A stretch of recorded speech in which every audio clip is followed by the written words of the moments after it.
All right, I call to order the regular board meeting of the Niles-Maine District Library at 7:01 p.m.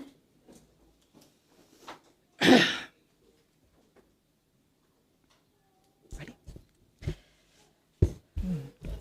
Trustee Kadir. Is running late. Okay. Trustee Derblick. Present. Trustee Schoenfeld. Here. Trustee Treasurer Botello. Present. Secretary Rosansky. Here. Vice President Trunko. Is running late. Okay. And President Keene. Here. Thank you. Please stand for the Pledge of Allegiance. I pledge allegiance to the flag of the United States of America and to the republic for which it stands, one nation, under God, indivisible, with liberty and justice for all. Okay. You may. Oh.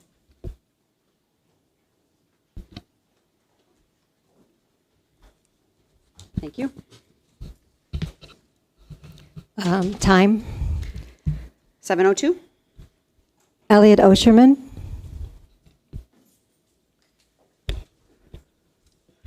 Good evening, Board. This is Elliot Osherman of the Committee Against the Retention of the Two Snoozes. To whom do I refer? To two women on the board who prefer not to be mentioned by name, so I'll call them merely See No Evil and Speak No Evil, although writing seems to be very busy by them. As usual, I am addressing the entirety of the board, and as usual, I provided copies of these comments to your Executive Director for distribution so that you can follow along. And as usual, I start with my 9 declarative statements: that I will neither be interrupted nor silenced, nor will the community; that I will remember the actions and statements of this board, both past and future, and both negative and positive, as will we, as will the community; and that I will vote, early if possible, on April 1, 2025, with that remembering in mind, as will we, as will the community. The question facing this board, and indeed the entire library community, is how to build, maintain, and improve the library into the future. That formula involves several factors, and no, there will not be math. We can no longer struggle as we have for the past 2 years by not seeing the forest for the trees. We must add together the following considerations. 1, having a strategic plan is derived and determined by the needs of the community. 2, having a plan which adequately reflects anticipated staffing needs and space needs and requirements. 3, having a board which will ask questions to get information from experts and then listen to those recommendations from those experts and implement those recommendations as feasible.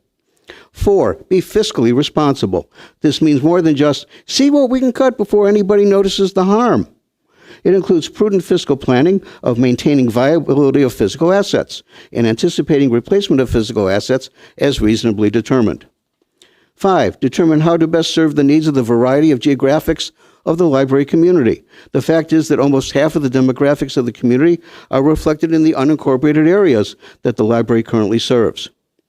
6, the state of Illinois has determined that we must submit a decennial report on efficiencies. I feel that that report should reflect the struggle that this current board has faced in the last 26 months with demands for reduced tax levies, with demands for a temporary hiring freeze, with a lack of cooperation in determining reasonable budgets, and a board outright denial of the reality of the harms these 3 demands have caused. The upcoming 2 years will indeed be a struggle. Trying to fix the damage of the past 2 years will be difficult, but it is achievable. I have full faith in the talent of the board members as reflected on this stage. I trust that the current board will keep the public involved in the decision-making process, and trust that the current board will reflect the taking of the longer view for which we have elected them. Good luck. Thank you and good night.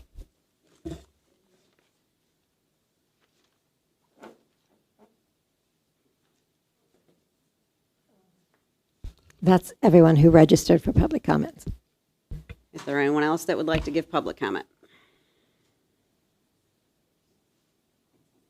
All right. Moving on to minutes then. Is there a motion for 5A?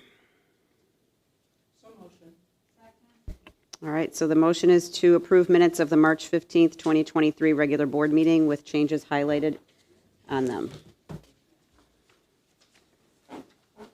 Any comments on the meeting minutes for March 15th?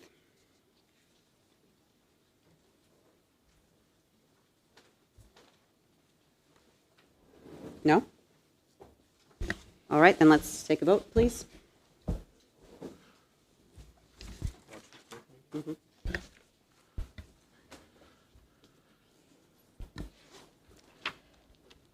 Trustee Kadir, still running late, okay. Trustee Derblick, Yes. Trustee Schoenfeld, Yes. Treasurer Botello, Yes. Secretary Rosansky, Yes. Vice President Trunko, I'm going to abstain since I wasn't on the board at that time. President Keane, Yes. 5 yeses, 1 abstain, passes. All right, is there a motion for 5B? Motion. Second. Motion to approve the minutes of the April 19th, 2023 regular board meeting. Any comments? Yes. Go ahead. Yes. I would either like the President's report to just read President's report given by President Derblick, read by President Derblick, or I would like everything from President Derblick lasting effects eliminated. What page are you on?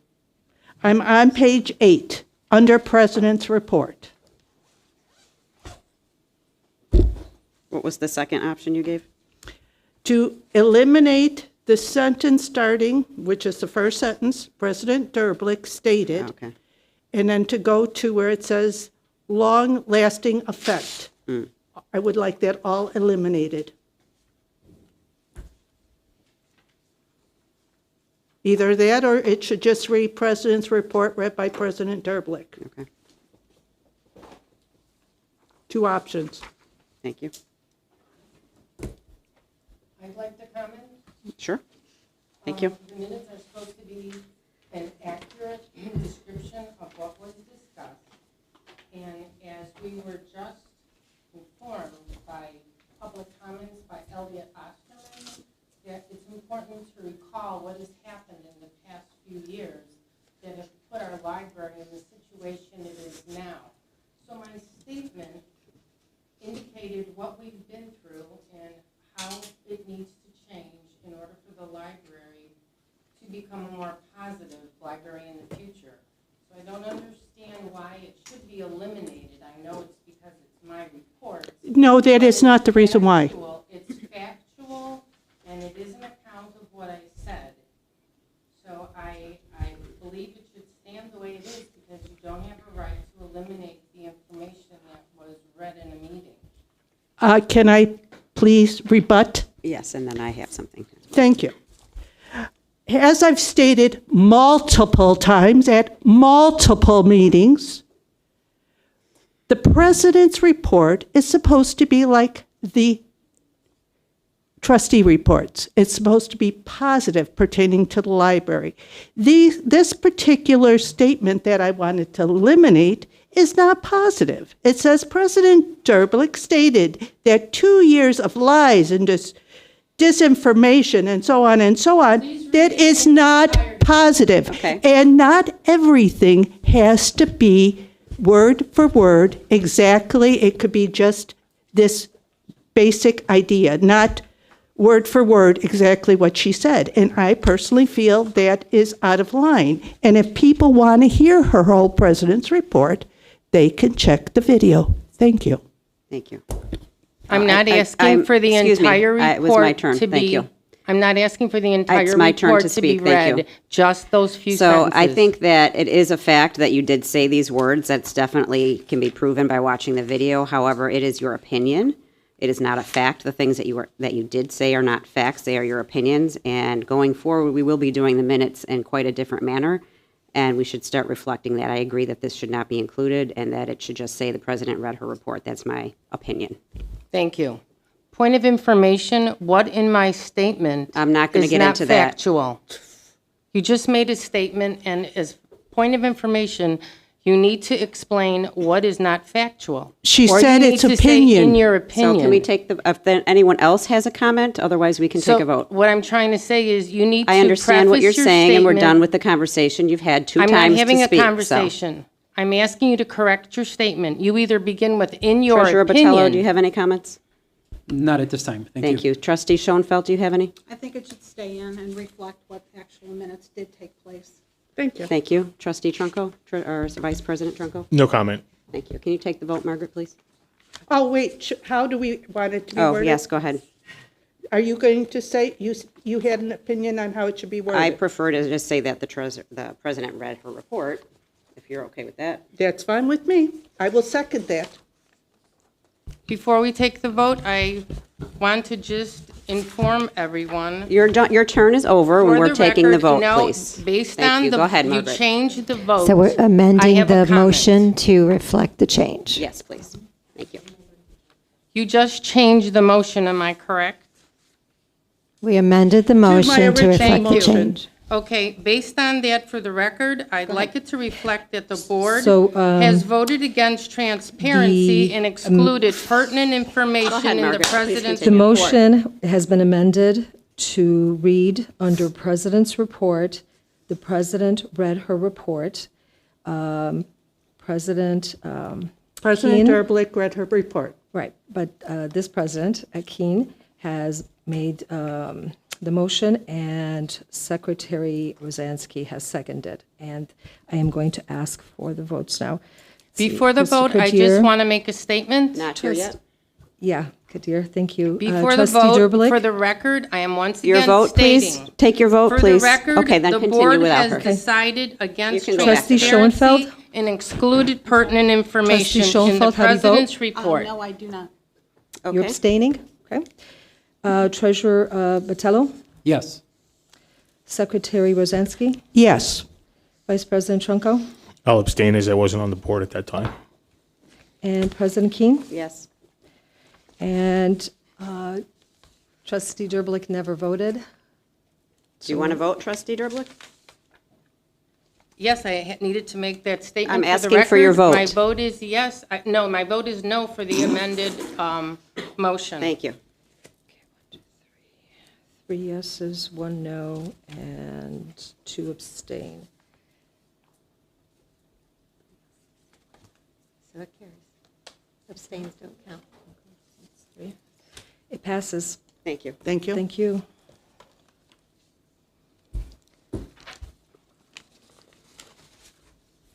Is there a motion for 5C, minutes of the May 17th meeting? I'll make a motion to approve the minutes for the May 17th, 2023 regular board meeting. Thank you. Second. All right, so the motion is to approve the minutes of the May 17th, 2023 regular board meeting. Any comments on the minutes?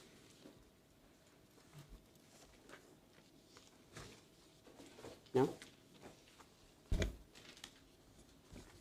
I would like to say that I think, again, I'm going to say the same thing for the president's report, can just be President Keene read her report. Doesn't have to be my whole report.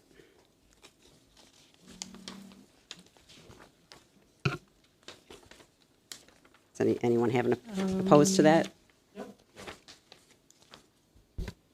right, if there are no other comments, we can take a vote. I would like to amend the motion to read, to include the changes of the president's report that the president read her report. Or President Keene second. read. Thank you.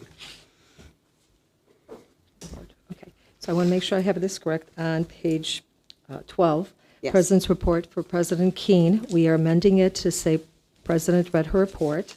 That's the change. And you amended it, and who seconded it? Thank I you. second. I just want to make sure I got it right. Thank you. Okay, ready? Take Trustee Kadir, you're not here. Trustee Derblick? Yes. Trustee Schoenfeld? Yes. Treasurer Botello? Yes. Secretary Rosansky? Yes.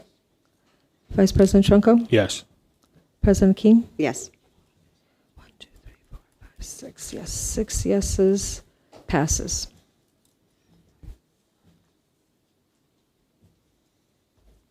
So do we have the minutes for May 30th or June 6th? We don't, right? We do not. All right, so we don't need to do 5D or 5E are not on the agenda then?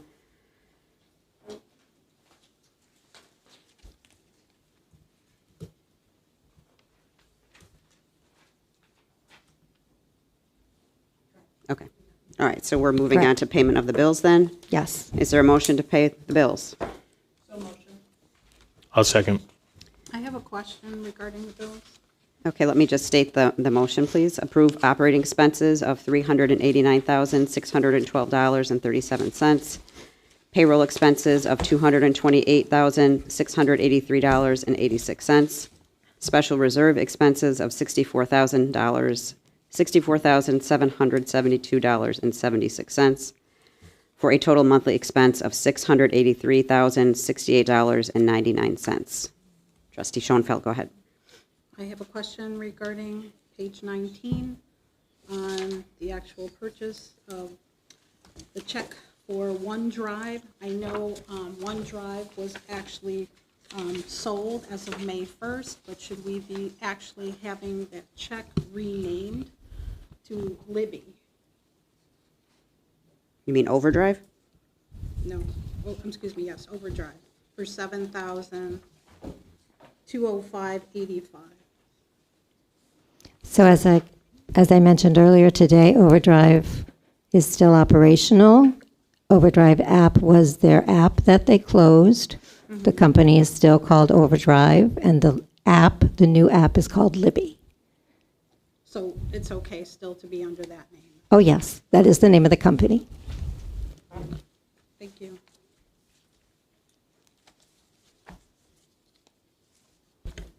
My only comment is that the amount that we're spending on legal fees, and I know that's coming to an end in a different way, is absolutely disgusting to me that it should be going to programming and staff versus legal fees for simple things.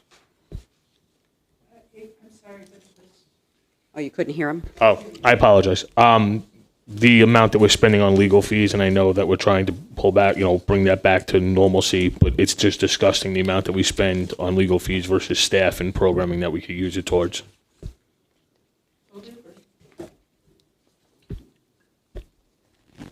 Trustee Derblick, do you have anything? Yeah, just some clarification. Trustee Trunco, the attorney's fees, I believe now are. Do you have any comments on the bills? Because we're not getting into a discussion about those kind of things. I need clarification. I believe the bills, the legal don't wanna fees we waste are time. now paying are for the union, correct? No, there's other bills, and if you actually reach out to Executive Director prior to the meeting, she could send you the detailed bill like I did. Right. Okay, so it's either FOIA or it is the union. I think we've pretty much decreased it as much as we can until we've completed our negotiations. Like I said, I would reach out and see the detailed I know, I've seen the invoice. details, but Okay. I'm just trying to shed light on that. But thank you for that. not 100% accurate, I do but have you're a fine. couple of questions. Have the signers of the checks been changed to the new board members? Yes. Thank you. And what is the current process for signing checks? That's the kind of thing you address before the meeting, not during the meeting. It's a board decision. Right, but that's the kind of thing that we don't need to waste time on in the I'm future. not wasting time. What is In the the current future, please process ask for these kind signing of questions checks? before the meeting in the future, What please. is the process for signing checks? Will that be changing? I don't know. Why is that relevant right now? Because I would like to be able to review the checks, and I need to understand the process. You're always welcome to review the checks anytime you like. Well, it depends on what the process is in order for me to be able to schedule that. I would like So- to speak with you afterwards. If you'd like to, that's fine. Okay, is it a secret? I mean, I think it's something the. It's not about the public bills should right know. now. You're asking about a process, so that's something we can talk Okay, about and then later. my last question is, you seem to be very argumentative, but I guess I should expect that. Have the bank accounts been transferred to the new board members? Yes. Thank you. Okay, those are all the questions I have. Treasurer Botello, any questions or comments? No, not at this time. Secretary Rosansky. No, because I called up ahead of time and got my questions answered. Thank you. Thank you. I think we're ready to vote. Okay, Trustee Cadillo's not here. Trustee Derblick? Payment of bills, yes. Trustee Schoenfeld, Yes. Treasurer Botello, Yes. Secretary Rosansky, Yes. Vice President Trunco, Yes. President Keane. Yes. 6-0 passes. Passes.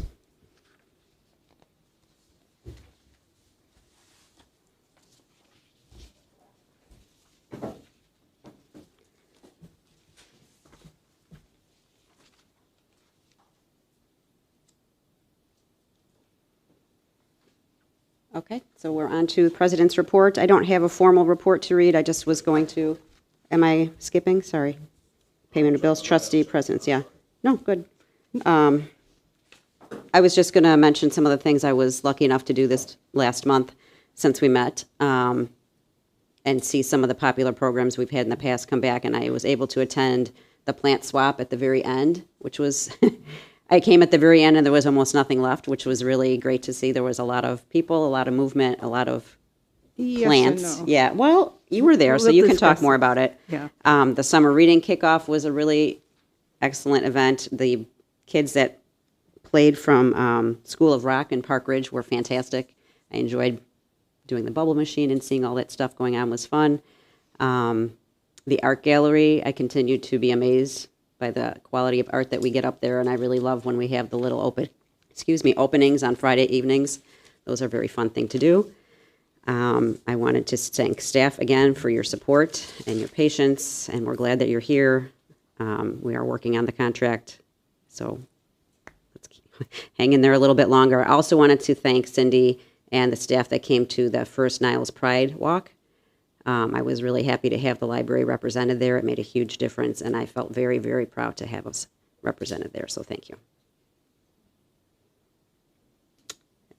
So trustees can go next. I guess maybe Vice President Trunco, would you like to go? Sure.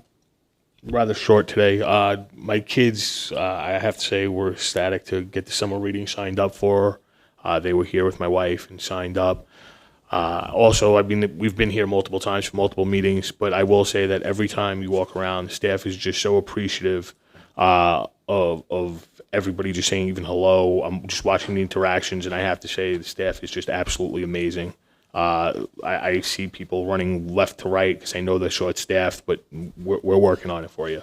So just be patient, but we see and we notice what's going on, so thank you.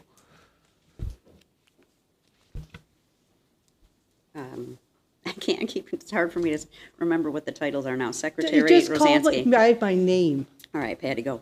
Okay. It's easy to remember my name. It's not too difficult. Yes. Talking about the plan swap, I was here for setup and for the whole plan swap. We had over 130 people show up who weren't, just coming and taking and whatever. We ran into a few difficulties. We've already had a meeting and discussed some of the changes we have for next year, so hopefully things will run more smoothly next year. Unfortunately, some of the people who came towards the end, there wasn't anything left. On Friday night, the summer kickoff was well received. The amount of games and activities that the youth services put on for the kids were great. As our president mentioned, the talented musicians from the School of Rock were very enjoyable. Thank you. Treasurer Patel. Thank you. I have two things to share. First of all, this relates to an event that I was invited to over at Clarence Culver School. I had an invitation for a groundbreaking ceremony in where they were breaking grounds and expanding their physical structure, adding to the school. And the hopes is that they're going to increase programming as well.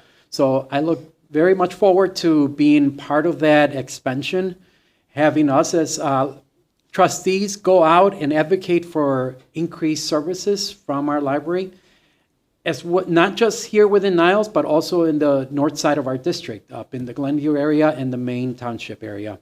Look very much excited to look forward to that at the beginning of the school year. The next thing that I have to share is just a big shout out to the librarians, specifically the librarians that are handling passports. I was witness to an exchange in which the staff was extremely helpful in trying to problem solve a situation where a family came in seeking to renew their passports, and they came into some obstacles. I witnessed the librarian present options to try to overcome those challenges, and it was really, really favorable because it was a situation where the family was, in a sense, not knowing what steps to take. So big kudos to library staff and the work that they're doing in helping secure those passports. Thank you. Thank you. Trustee Schoenfeld? I have just one comment. I'd like to congratulate Amelia Carnes for actually retiring with our library for over 27 years. That's a wonderful accomplishment, and I wish her well. Thank you. Thank you. Trustee Derblick? I attended last night's an evening with Mary Kay Andrews. She is a very popular author. The book that she was, one of the books she was talking about was Homewreckers. The event, I understand, is sponsored by 3 different libraries, but it was hosted more or less by Mary Kay Schiff. She did an excellent job. She targeted the aspects of Mary Kay Andrews, not only as an author, but as a person, and it was a very enjoyable pastime. I think it lasted about an hour. I enjoyed it. And I also wanted to mention, I don't know if everyone is aware, but I sent PowerPoints of the OMA and FOIA presentations that were provided by the Attorney General's office to everyone. They're the most current as far as what the procedures are, so I hope I saw they're that, thank helpful. you. And that's all I have. Thank you.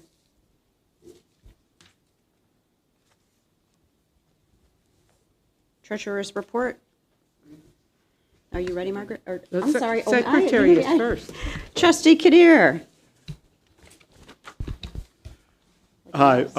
First off, I just want to apologize for not being able to make the special meeting and for my delay today. I had eye surgery a few weeks ago, and it's been a tumultuous last few weeks. So if I'm looking a little squinty, then that explains it. In any event, as a result, I haven't been able to participate in any library activities for the past few weeks because I've been on a lot of restrictions. But, I again appreciate the staff's efforts. I have been keeping in touch through, reading what's going on through emails and so on and so forth, and also, just via getting a summary of the last meeting and so on and so forth, that want to thank the sorry, I'm rambling a little bit, a lot. I want to thank the staff again for their patience in dealing with everything that we are trying to sort out.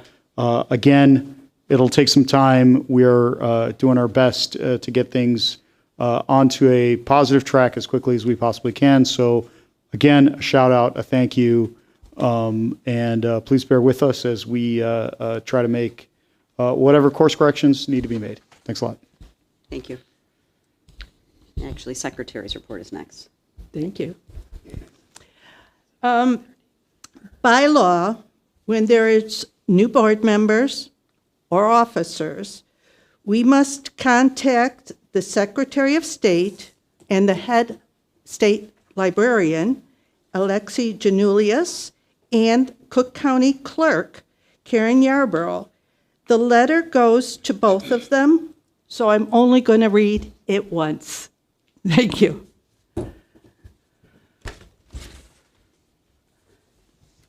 Please find enclosed the Niles-Maine District Trustees and Officers' home address, respective term of office. Should you have any questions on this matter, please call the library director. Thank you. That's all? That's it. Thank you. Short and sweet, the way I like it. All right. Treasurer Botello? Thank you. So we're on 1 month away from the end of the fiscal year.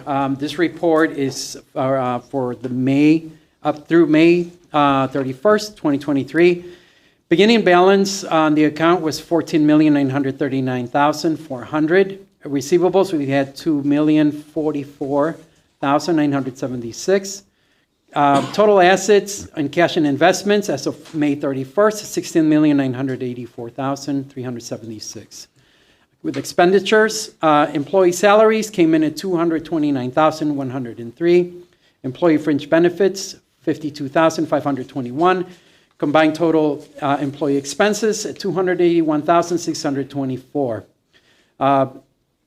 Few more expenses. Library materials came in at $53,080. Library operations, $60,897. General and administration, $47,399. We have vehicle operations, $396. Utilities came in at $7,224. Capital expenditures, $64,773. Building and equipment maintenance, $32,548. Social Security, $17,125, and unemployment compensation, $656, for a combined total expenditures at $565,722. And again, in closing, the total assets in cash and investments as of May 31st, $16,984,376. Any questions?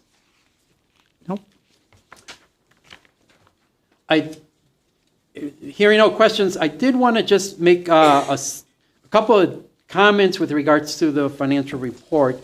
There are a lot of people that are involved in putting the numbers together, and I want to take a moment to thank all the employees on the back end here in the library with our partner in our community banks that bring all these numbers together to prepare the numbers. One of the things that I noticed, and it was a highlight for me, was the fact that the library is increasing passport services, and that's something that I believe it's a great asset for our community. So with that being said, we're looking for ways to improve the value in our community here, the value of our library. So hope to see a lot of growth in upcoming months and years. Thank you. Thank you for pointing that out. Thank you. Okay, the director's report. Library activity statistics is A. Should we take a vote on the minutes? I No? don't think we vote on the treasurer's report. I think we just, Okay. yeah. Yeah, we don't need to vote on that. I do have a couple of comments, if I can start with that. On the treasurer's report? On On the Mine. director's, okay. Yeah, I'm next, right? Okay, yes. Yeah, okay. Mhm. Just So I just wanted to mention that on June 10th, we did have a leak in the wet-dry sprinkler system in the Material Services Department over the weekend, which of course is where all of the new material is, and the pipe is in the ceiling, and so it was concerning. But anyway, Rich was on top of it, and we were able to have an emergency repair of that pipe. It is part of the old original system of the building. It is a dry system because it goes out into the garage as well, so it does not have water in it, but it does, when it's flushed, some of the water stays in there at the bottom, so over time, the pipes get very corroded, which is where we are, and so, yes, pictures where, when it was taken apart, you can see the corrosion, which let the water, little bit of water that stays in there out. Cindy, what was any damage? No, it wasn't. There was no damage because it's a dry system. It was actually making noise. And when Raymond did his rounds, it was on Saturday evening, late in the day, and no one was there, but he heard that noise. And then he investigated and called Rich, and the air was getting out because it was more air than water. But they were able to react to it very quickly. We had to go on. we had to turn off the fire system for a few and go on like fire alert, which means somebody has to be in the building all the time. But it was fixed that night, so it's only a matter of a few hours. Okay. And we were able to turn the system back on. So just one more exciting thing that happens at the library. Oh, yeah, that's great. I followed up on the comment that was made last month regarding the comment that had been made earlier about the website. So it was with regard to the quarterly statistics that I had presented, commenting that the visitor numbers we're tracking are in-person visitor numbers because it's difficult to track the visitors that go to the website. So under marketing on the statistics sheet, we have a number of hits. It says website hits. Those are actually page views. But one person can visit many pages on the website, and so it isn't necessarily unique visitors, but it is a measure, comparative measure of how many people or how much activity is happening on the website. So it's we're still working on a way to how to capture the visitors that we have virtually. But when you're looking at the statistics sheet under visitors, I just wanted you to know it was reflecting in-person visitors only. Okay, that was... So we definitely should be able to track how people are coming to our website and which way they're getting to our website and things of that nature. Yes, we do have page hits, right? But that isn't... If one person comes and goes to 5 or 6 pages, all 5 or 6 pages are counted. So the 22,000 that shows up on the monthly statistics in marketing for website hits, you can't count them all as visitors, like unique visitors, because... In other words, it's not unique. Yeah, it's not unique, but we're still working on it, and Sasha thinks he might be able to find a way of better tracking, because we'd like to add that activity. I mean, they're still visiting their library, they're just not coming in person, so. People that I imagine are taking out e-books or audiobooks online. If we could track that, would be great. So if they actually check something out, we do get those statistics. Okay, good. But if they go and browse and maybe don't find something, we're not capturing that. So that's sort of what we're trying to work on to make sure we're getting all of those visits. So just a quick staff update. We have hired 7 full-time staff and 7 part-time staff. 2 of the part-time staff are temporary summer help that will be with us just through August 16th. And they're working 5 hours a week. But our new staff members in all departments are learning tasks and new procedures. They're helping with department service desk time, which frees up other staff members to plan programs. But the new staff are assisting at programs. They are planning programs for the future, particularly those that have been here, a little bit longer, the earlier hires. They're pulling books for the hold list, for the pick list, which means we can get those books out to patrons faster. So they are doing what they can to contribute to getting us back on our feet. So we're very appreciative of all of our new staff. They're working very hard. I wanted to update the board on the matrix staffing and operations study. Alan Pennington would like to schedule an interview with each of you next week or the week after at your convenience to get your input on the study so that we can sort of make that timeline of August. So we're trying to gather as much information as possible. So I'm going to send you an email with his contact information, and you can reach out to him and schedule. He can do evenings, weekends, days, whatever is convenient for you. This first call will be on Zoom or by phone, whatever you're comfortable with. And he will get, his sort of team organized on his end once you reach out to him. He will also set talks for the department supervisors next week and a site visit in early June. So when he is here on site, when that's scheduled, I'll let you know. If you want more time with him, he's more than willing to meet with any of you that want to meet while he's here in the building. Did you mean early July? Yeah, what did I say? June. Oh, yeah, July. Months are Just flying by. Yeah, early July. Hey, Cindy, I have a question for you.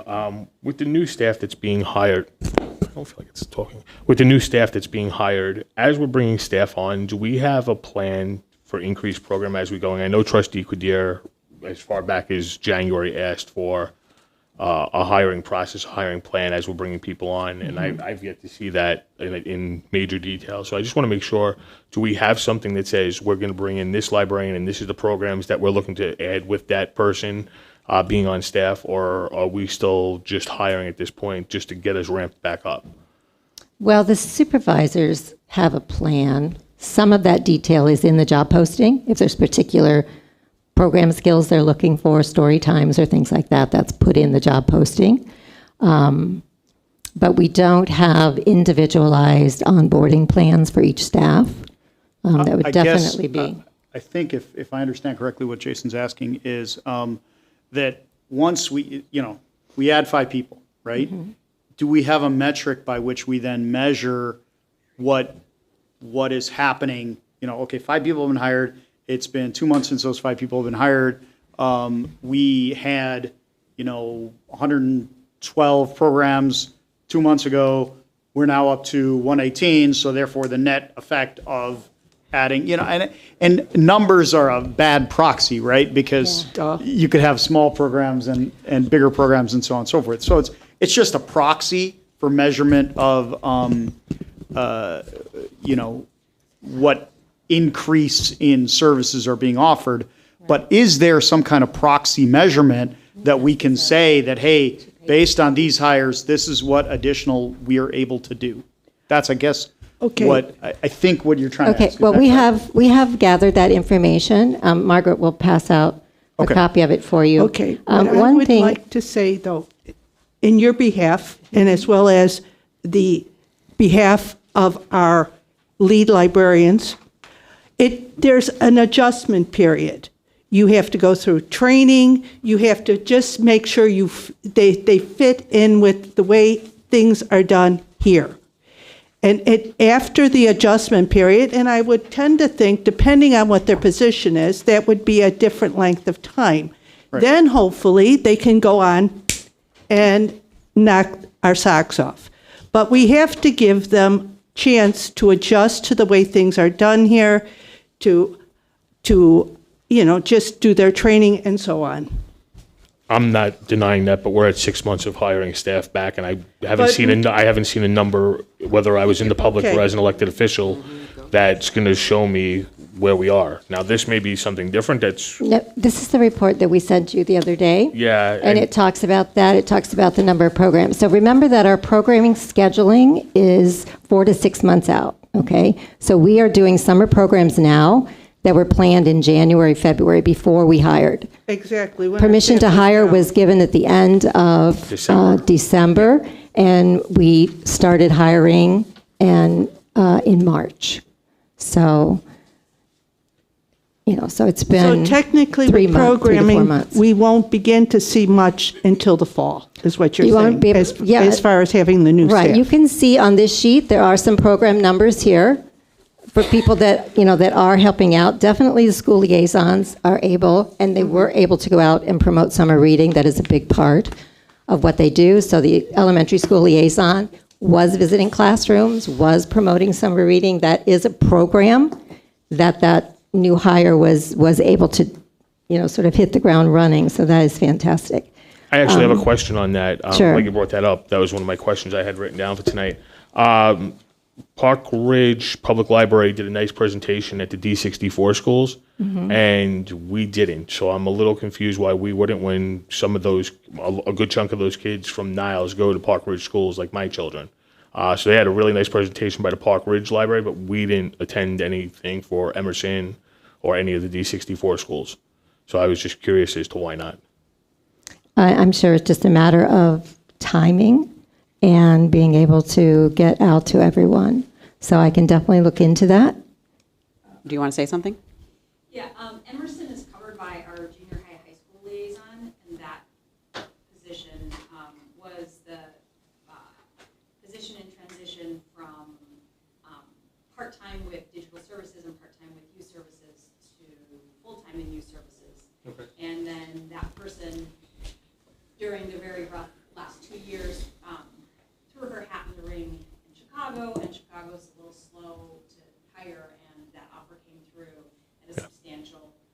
higher wage than our first-year librarian wages, and that individual took that opportunity. And so I didn't have anyone in that position to visit Emerson. But normally we do visit Emerson. There's some carryover with some of the other, like the elementary schools. Yeah. And traditionally, we don't necessarily reach out and engage with visits unless the schools reach out and engage with us, like with North or some of the other Des Plaines schools. But we did this year create a video, and shout out to Robin who did all the filming and editing, and we sent out a quick video clip. But very good. I guess the question, and this is just for FMI for my information, why do we not go out and actively seek out as opposed to waiting for schools to ask us? I mean, is there just a... I kind of have a lot of experience with this myself. Sure. Living in that district. Usually Park Ridge doesn't, they do it with Park Ridge. They don't extend out to Niles.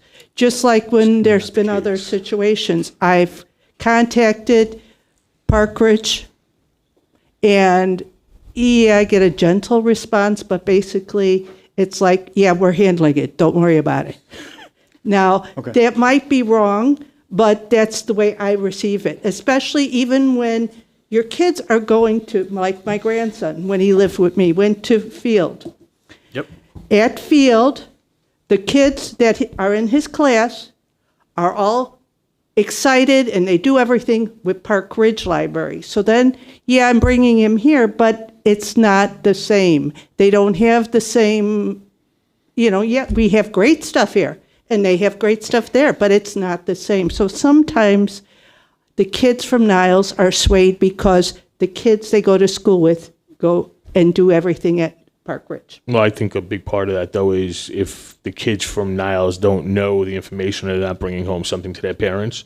I mean, there's now on the Park Ridge D64 board, there's 3 Niles residents on that board, which is something that's never happened before. True. So, you'd have a lot of support. We would have a lot of support for the Niles-Maine District Library doing something there as well. So I'd like to see that reached out. I think that would be a great idea. Even, like you say, just a handout, a flyer. we just traditionally have scheduled the visits with the schools that are physically in the district. Okay. And then done our best to support the kids who go to schools that are physically located in the other library service areas. Like Gemini is physically located in Niles, but the bulk of those students are Park Ridge, but we still go to to Emerson. But it's the same feeder. It's the same feeder kids going into Emerson. So you're still going to have a lot of Niles kids going. Most of the Niles kids that go to Field and things around. 300 and I want to say 60 students. The last time I took a look, that are Field students that are Niles-Maine District Library residents. However, they are primarily served by the Park Ridge Public Library, which Park Ridge should be saying. This the same way we say when we go to a multi-municipal building, is that summer reading happens at every library. You're welcome to come do it at the Niles-Maine District Library. You're also welcome to do it at the Park Ridge Public Library or the Morton Grove Public Library. So there is support, but it's not targeted in those buildings that aren't physically located in Niles. But we always say yes when there's an opportunity to co-present or to. Okay, So well, I feel free to reach out to me, and I could try to help you get with any board members over there that I could help put you in touch with, and let's try to expand to make sure our Niles kids are represented well as well. Just so one more clarifying question, I guess. So we are doing outreach to the schools that are physically within the library district? Yes. Okay. So we're affirmatively reaching out as opposed to waiting for them. With bringing Allie Byerly on board, yes, we are. Okay, awesome. That's all I was asking. I have a question. As a follow-up, Cindy, with regard to the summer part-time help, you mentioned that there were some positions filled. Are those basically teenagers working the summer, or is there like a big opening? It looks like Shahdaj Ali and Krishna Gandhi. Yeah, those two, right? they are summer help. Sure. So my question is thinking about the future and hiring, any possibility to target the high schoolers to get them involved, bring them into Niles, get them motivated about doing that summer work for next year? Of course. I don't know. And I believe I heard one of our librarians goes to the high schools towards the end of the school year recommending internships that we have. Well, They went to these. Notre Dame last summer, I remember. These are what would have formerly been known as internships, but they're actually summer support, not really internships. Well, that's what that's true, but what I'm saying is we were reaching out to the high schools, I believe. Yes, we always do go to the job fairs and things like that when we're fully staffed. Donna used to do that. And actually, there was someone else who went, I thought Cecilia was the one who went to Notre Dame last year. I don't know Or I about could that. be mistaken, but someone went there intentionally to speak with the school or to drop off information. So I know we've been reaching out to the schools. Maybe we want to just ramp that up a bit. Right, so outreach has always been a part of the library's program. It was curtailed in the last 2 years, Yes, okay? yes. So, but it has always been on our strategic plan. It has always been part of what we do. We will do it. We have every intention of doing it. We enjoy doing it. We need to do it. We will do it. Well, we're still Okay. working on Can I- building the people, right? For outreach, we don't have everybody yet. Especially for the teen end of it. Yes. Can I make another suggestion? I know a lot of the high schools are very tech savvy. They actually reach out to their students with their own software. And if we could electronically send information about this, in advance, they would be able to funnel that through all their students. And they could then be aware of it and reach out to us. I know a lot of the schools end early, so. Which information are you? Regarding any positions here at the library, anything that's going on, instead of necessarily needing to go physically to the school, we should try to get involved as well with their software. I think that's a good idea, but it doesn't replace going there physically. That's very And important. Well, I'm Isn't just that saying, also what since the the outreach method, person is- if I could finish, since the methods being used in schools are more technology-based, we should try to participate in that as well.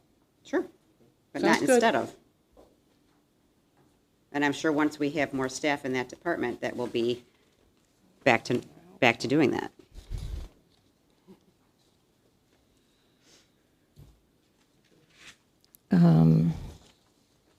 Okay, I'll So there just was your skip here. director's Well, report. I'll just skip here to a few announcements.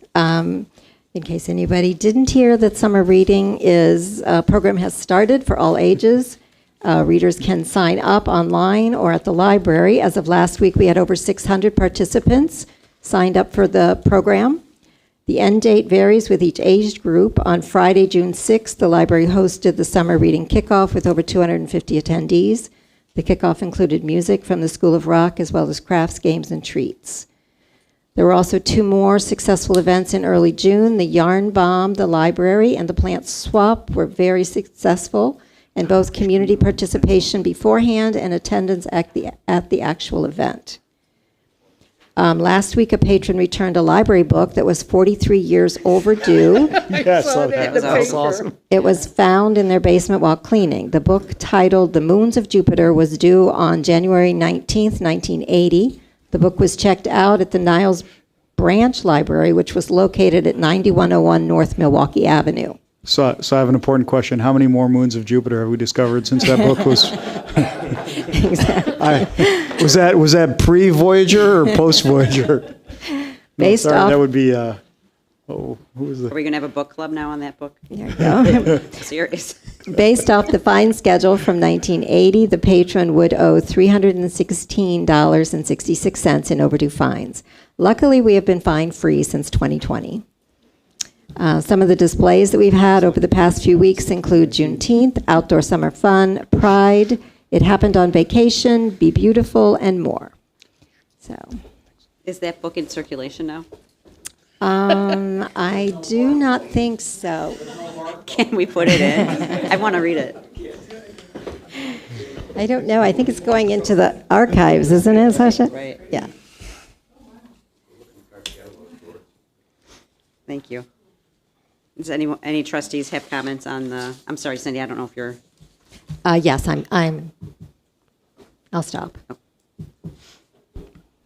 any questions or comments for Director Rademacher? No comment. Nothing further. Sorry, looks like we opened a big can of worms. No. It's good. We need strategic planning, right? All of this stuff comes into play with strategic planning. I would just to summarize the thoughts that are being tossed around. Obviously there's a ramp up period. Obviously there are basic functions that need to be filled, that need to be recaptured. And so the questioning is not to be like, hey, what's going on? Why do we not have more programs or this and that? It's not an accusatory line of questioning at all, or at least not intended that way coming from me.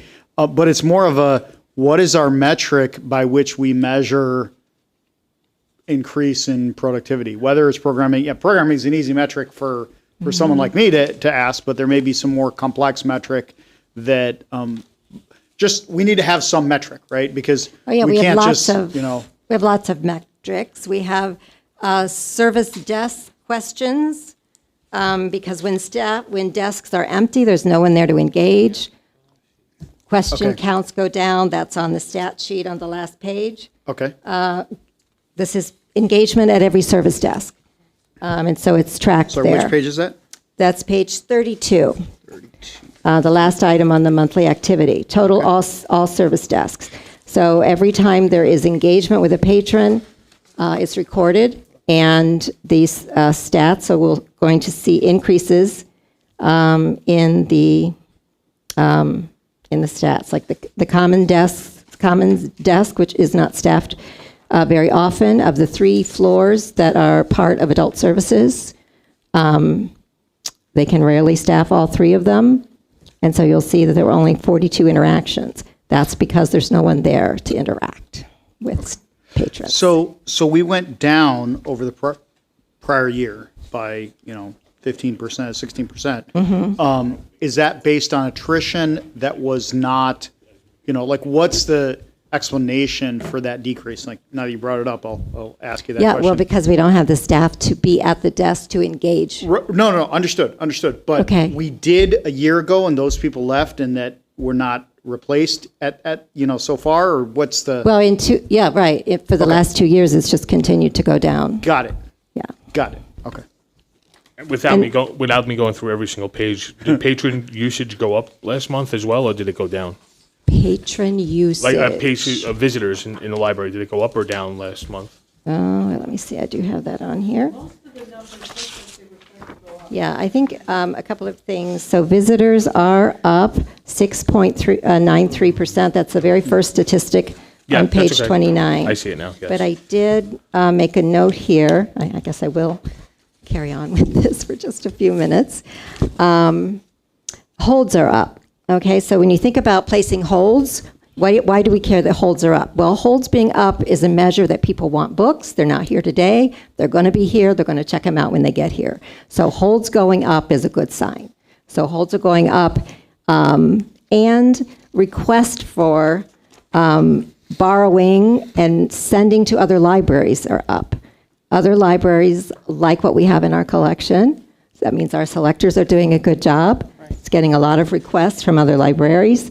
In CCS, outside of CCS, and that's the interlibrary loan traffic on page 30.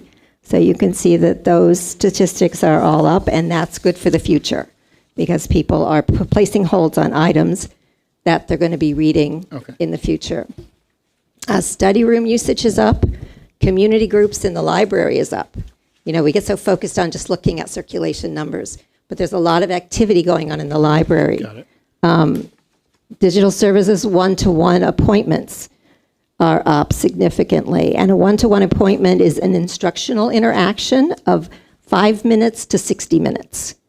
Where you're spending time with someone, you're showing them how to do something, answering their questions, and those are one-to-one interactions. And so those are listed for each department as well.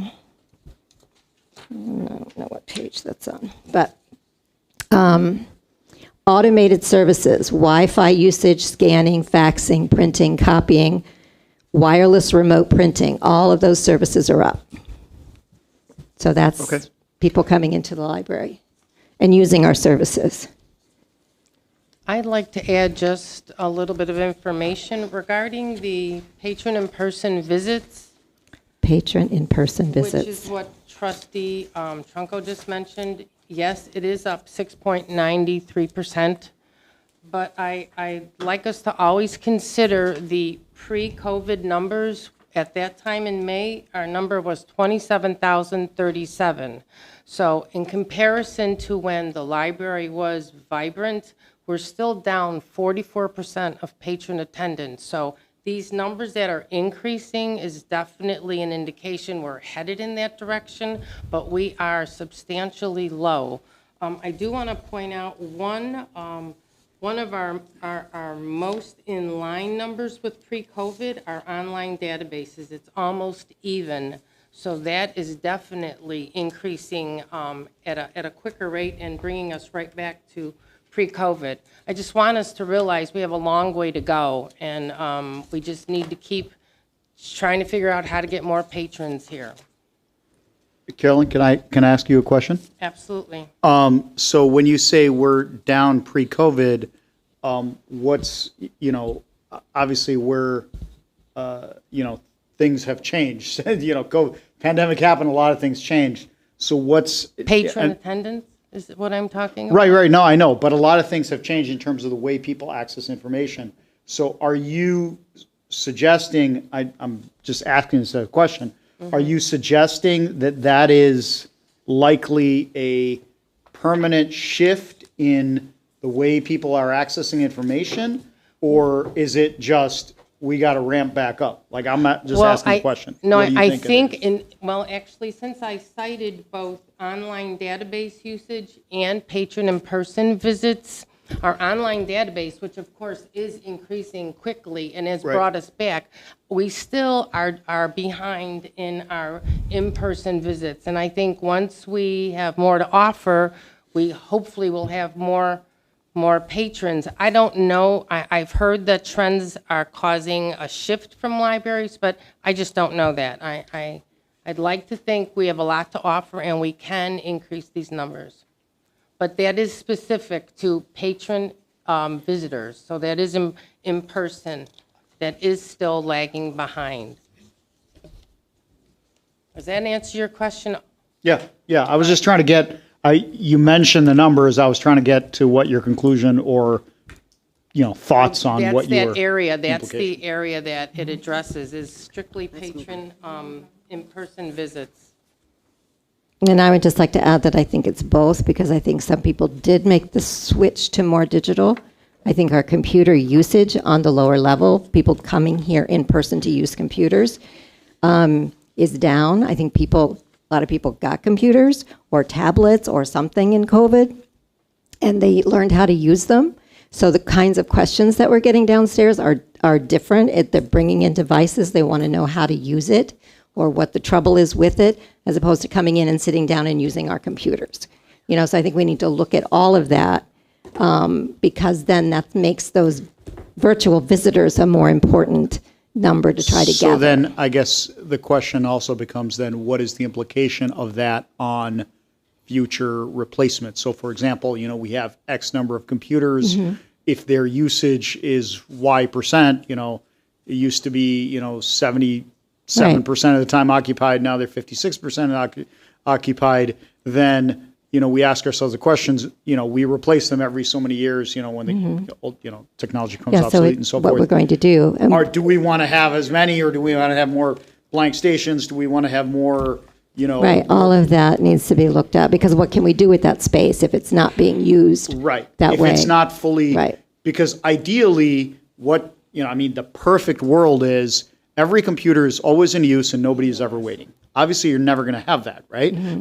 But you're trying to get us close to that scenario as possible, because then if you have, 17 machines and they're in use 90% of the time, rather than have 24 machines that are, or 34 machines that are used 45% of the time, those 17 machines, then you have access to put more stuff on them such that you can, Yeah, have and people. pre-COVID, we did have waiting lists, lines waiting to use computers. Right. You And know, so it's do we just not have different. that anymore? And is that explained by, these shifts? Doesn't it depend on when you're down there?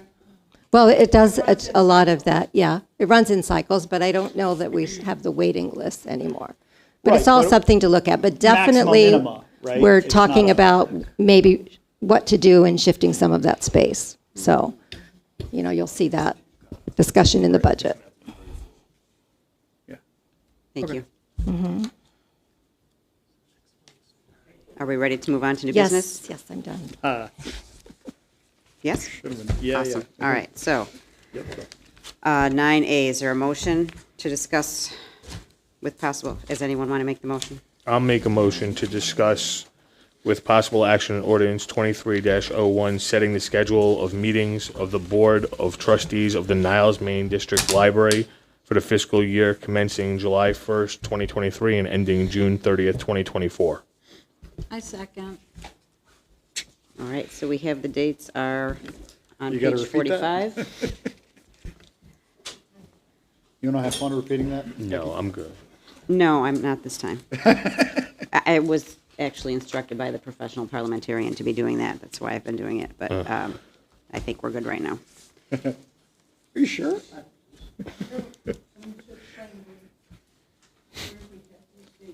They're on page 45? Yeah, page 40, yeah, 45. So I believe these all stick with the third Third Wednesday. third of Wednesday, July. except for July's, which I had brought up to move to the fourth. That's the one day I wanted to check. Yep. Because I might not be able to attend. Yeah, I'm actually going to be out of town on the fourth Wednesday as well. Well, it's supposed to be the third, oh, so you're, The third Wednesday, that's the Niles Chamber of Commerce golf outing that we discussed right. having The 19th. representation there. The 19th is the golf outing. And Yes. the 26th is what you were proposing. Yeah, but if there's people out, maybe we could move it to earlier in the week of the 19th, maybe the 18th, maybe the day before, or the 17th. Do you want to maybe explain to everyone what the, or does everyone know what the, Well, I mean, the Niles Chamber of Commerce, which is a great partner for not only the library but for the community, holds a golf outing every year on the third Wednesday of July. And from my aspect, it's imperative that we have some representation there from the trustees on this board, not only for the fact of just being there to interact and talk to other elected officials in the area and in the area surrounding us, but also there's a lot of businesses and business people there that we could discuss, business owners that could discuss possible partnerships with the library, things we could reach out that we may not even be thinking about. I know that you and Trustee Rosansky do a lot with the chamber, and I do as well as a business owner, and I'm a member of the chamber. But I think that going to these events, it's not just about being there for the chamber, it's also about being there for the people that are there to grow the library as well as we're trying to move forward. Because we don't know, what we were just told, we don't know. It's a very fluid situation of how everything's going to go the next couple of years. So we don't know what partnerships we may need and what we may not need. It'll take a while for us to get back to where we want to be. Correct, but we're not going to know which partnerships we're going to need and not. So it's, The 26th Mike. is the fourth Wednesday. To me, Yeah. that's fine. but did you just say you couldn't go? I'm saying that I pulled out my calendar. I will be around. I will be able to. It was a different day that I thought. Mayor, you were going to be out of town? I'm not sure, actually. That's going to be dependent. So it's just possible that I may not be around. Can I make a comment, please? Sure. We do have a concern about meeting that late in the month and being able to pay the bills that late. We will actually not be able to issue checks at all in the month of July. For our vendors, particularly like Blue Cross Blue Shield, we will have to be finding alternative methods to get some payments made. Then, Can I make a suggestion? instead of the 19th, which I understand you have the concern with. How about if we make it a one time on a Tuesday? Would there be availability for us to do it on the 18th, say? Yeah, I think we could, well, I'm available on the 17th to the 18th, which is Monday or Tuesday You're that not week. available on the 18th? No. Okay. Scratch that. I'm not available on the 18th as well. Scratch that. So, but we can do the 20th. No, 17th is clear. Okay. we cannot do the 20th because I will not be available. Neither will I. Okay, what about the 17th? 17th 17th is that Monday. is on a Monday. A Monday. Does Becky, anybody is that- have a problem I'm with the fine on Monday? the Monday. You're fine on the Monday? I'm fine with the Monday also. Anybody, Roberto, Suzanne, Roberto? Carolyn? The 17th? I'm okay at this time. 17th is fine. I'm fine. They're Okay. okay with the 17th. Okay, so Then we'll let's go do ahead Monday and the 17th. July Okay, 17th. before we make that decision, though, I would like to make sure that we are going to be represented at that instead of just, I don't want to switch the meeting and then not have more than one trustee at the golf outing. So is anyone I else willing to or able to personally go? was thinking of going to the luncheon, not the golf, because, seriously, I don't want to break a leg because I have a feeling I'm totally a klutz. I don't want to deal with it. Yeah, I'm not worried about the golf aspect. I'm worried about, I'm thinking more of the dinner aspect of Yeah, it. yeah, I'd be The interested in going to the luncheon, I dinner. can deal with. aspect. Okay, I just don't want to move the meeting and then not have us go to it. Yeah, no, they have a lunch prior to the golf outing starting, and then they have a dinner at the end of golf at night. So, I mean, there's two opportunities for us to get out there. I have no problem with doing the luncheon. All right. Jason, do you know what the expense would be on that?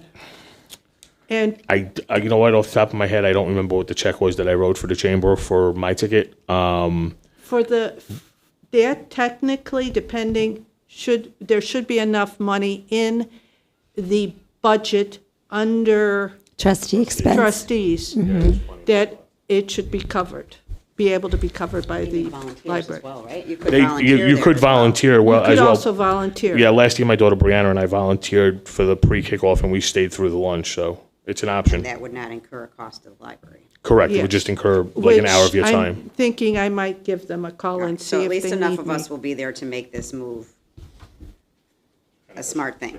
Okay, that's what I just wanted to make sure. All right, So we're going to switch it then to July 17th, which is a Monday, right? Yes. So do we need to make an amendment? I think so, don't we? Yes. Okay, so I make an amendment to are all the other dates correct before we make the amendment? Or not correct, but acceptable? So they are all the third Wednesday. Okay. Do we want to do December that late with the holidays and everything, 5 days, Most December schools is get out- usually the most one schools that get out, if we do switch, is usually the one we switch.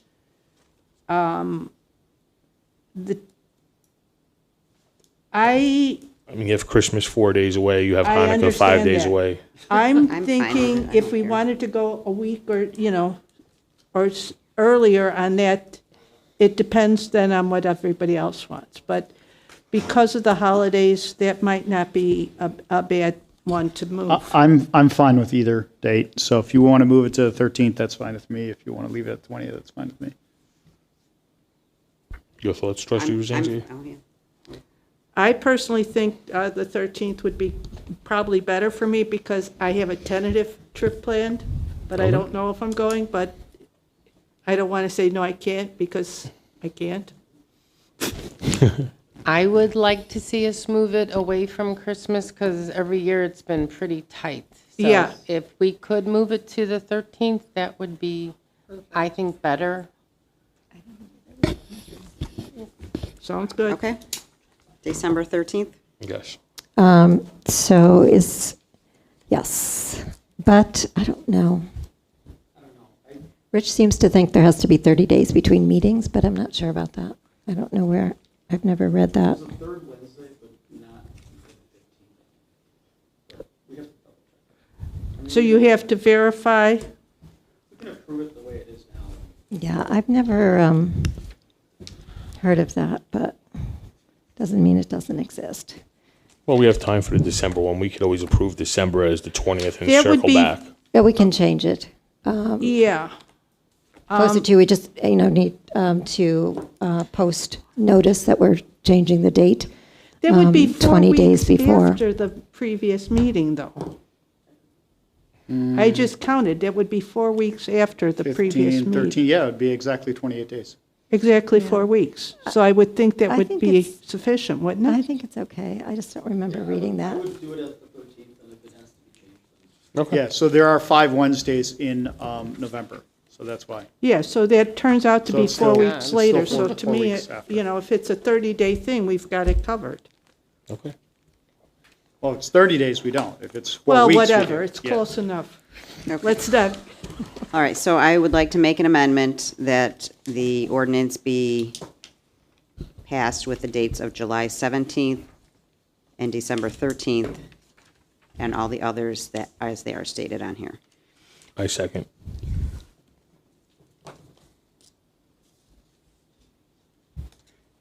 Do we want to do December 13th as contingent upon, no, let's not look for trouble. We can just come back. It does say here unless Come on. otherwise designated or modified, so We're I not, think we're yeah.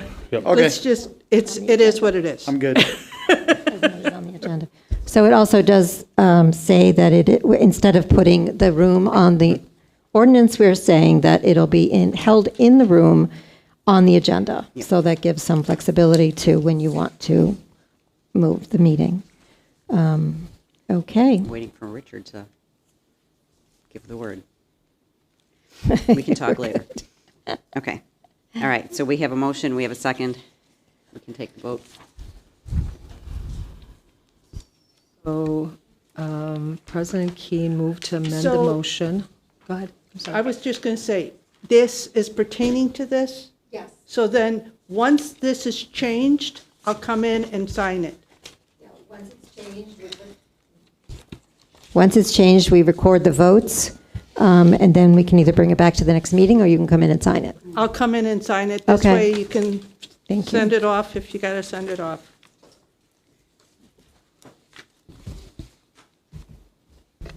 Okay, let me do this. Okay, so we're voting to amend the motion.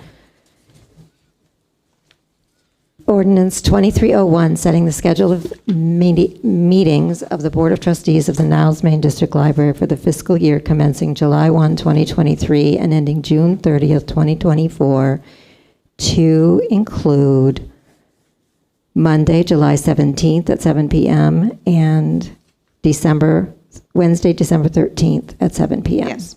Yes. Trustee Kadir? Yay. Yes. Trustee Dirblick? Aye. Yes. Trustee Schoenfeld? Yes. Treasurer Botello? Yes. Secretary Rosansky? Yes. Vice President Trunko? Yes. President Keene? Yes. 7-0 passes. Oh, we have a B on here.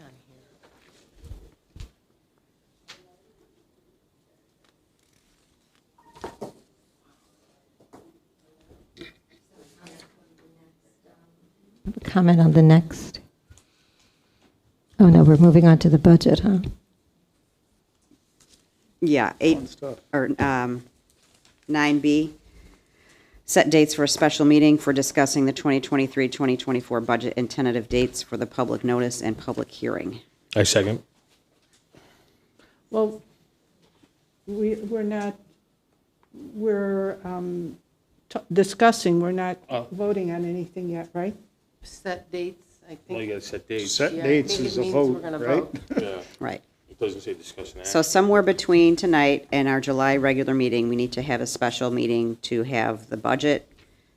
My thought was to have a presentation by the supervisors where we will have the budget prior to that meeting so that we can take our time going over it and ask questions before the meeting. However, I would like the supervisors to be there to answer any other last-minute questions that we would like to ask. But I would really respectfully ask all trustees to do their best to get the questions answered ahead of time, so that we're not spending a lot of time here. And I would like the questions to be asked in a very respectful way, not like we have done in the past.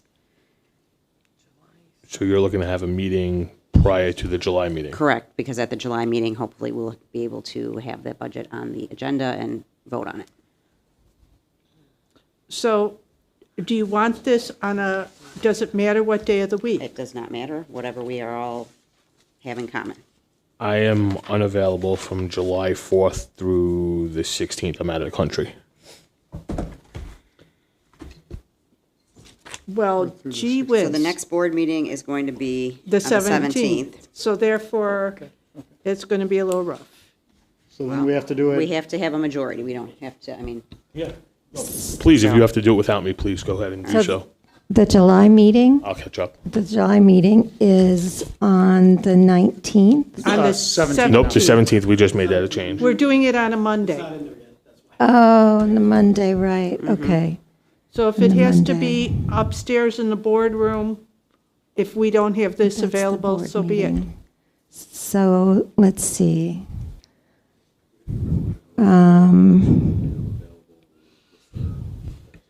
President Keene, you moved this motion. Who seconded? Thank you. Jason? All right. so I was thinking maybe the week of the 10th. Can we do it in The week June, or is of that the too early? 10th. I don't know if the staff is going to be ready. We got to give them time to make sure they're ready. I mean, Okay. today's the 21st. And then they so- have to give us the materials to go over, and then we need to submit our questions to them. There's all that, give it back and forth, so. Cindy, do we have a day is date this? or a tentative date when we will be receiving the budget? It's almost done. We're on the third draft. It's almost ready. So receiving it in June is a possibility, and maybe having the meeting July, I think 10th, President Keene mentioned? see, what Does is that seem that? feasible? Yes, yes, we'll get you the meeting. Yes, thank you. Would you mind? Thank Is you. the 10th, 10, 11, 12. yeah, what day of the week is better that week for anybody? 10 is Monday. Monday, Tuesday, Wednesday. 10 or 11 is good for me. Okay. They're I both- don't have any, I would prefer the 11th, That's a Tuesday? the Tuesday. Okay. Usually Mondays are not the best for me, but, Trustees Derblick and Schoenfeld, or do you have a preference on that week? Tuesday. Tuesday? How's the 11th look in there? Okay. Thank you.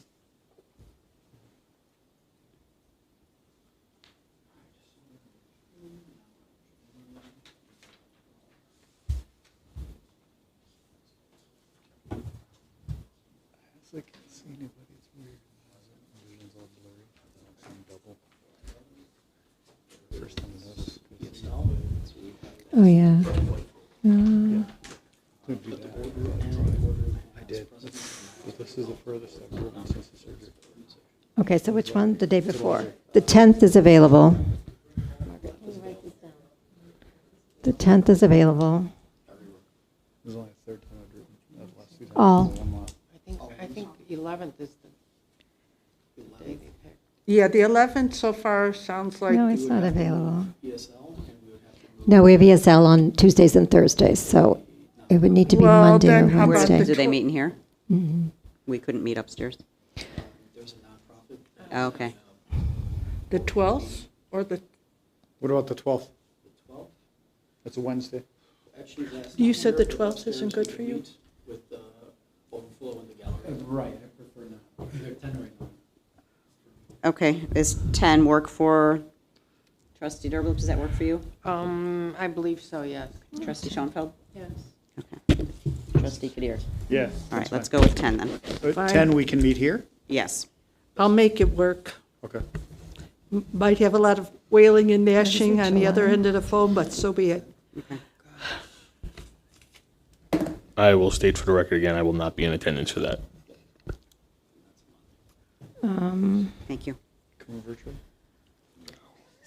I'm going to make you do it.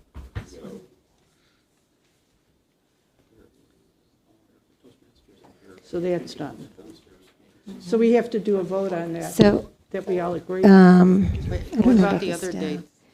so the 3rd is available for space, I can't. which is, it's still a Monday. July 3rd? Mm-hmm. Yeah, right before the holiday. That's right by the holiday. Okay. Too many people are not Thank going to you be anyway. around. Thank you. All right, so if we, just saying, if in a very nice situation, we have our budget meeting, we have our July meeting, if we are able to pass the budget at our July meeting, we could then set a tentative date for the public notice and public hearing, or am I getting ahead of myself? That would have to be 30 days after the day we set the budget.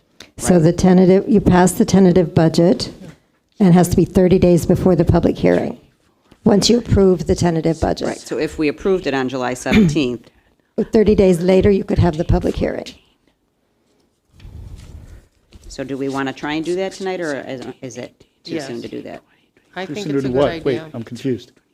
So I'm saying so we're going to have the budget meeting, the special meeting on the 10th. Then we Yeah. have our regular board meeting on the 17th, and we hopefully pass that budget. Right, okay. So then we can, tonight, Okay. set the dates Hearings. for the public notice and public hearing. right Oh, now. got it, But okay. I if see. we, Okay. if we don't, The if we thing don't pass is, the budget, then you gotta the cancel all thing, those. the thing is, that 30 days comes out to our actual meeting date, the 16th, Oh, because I just counted it. so we Okay. could do it prior to the board meeting. So, exactly, that's the way we used to do it. Well, wait a minute, I think it has to be 30 days from the day it goes into the newspaper. Wasn't that a complication last year? Is that the difference?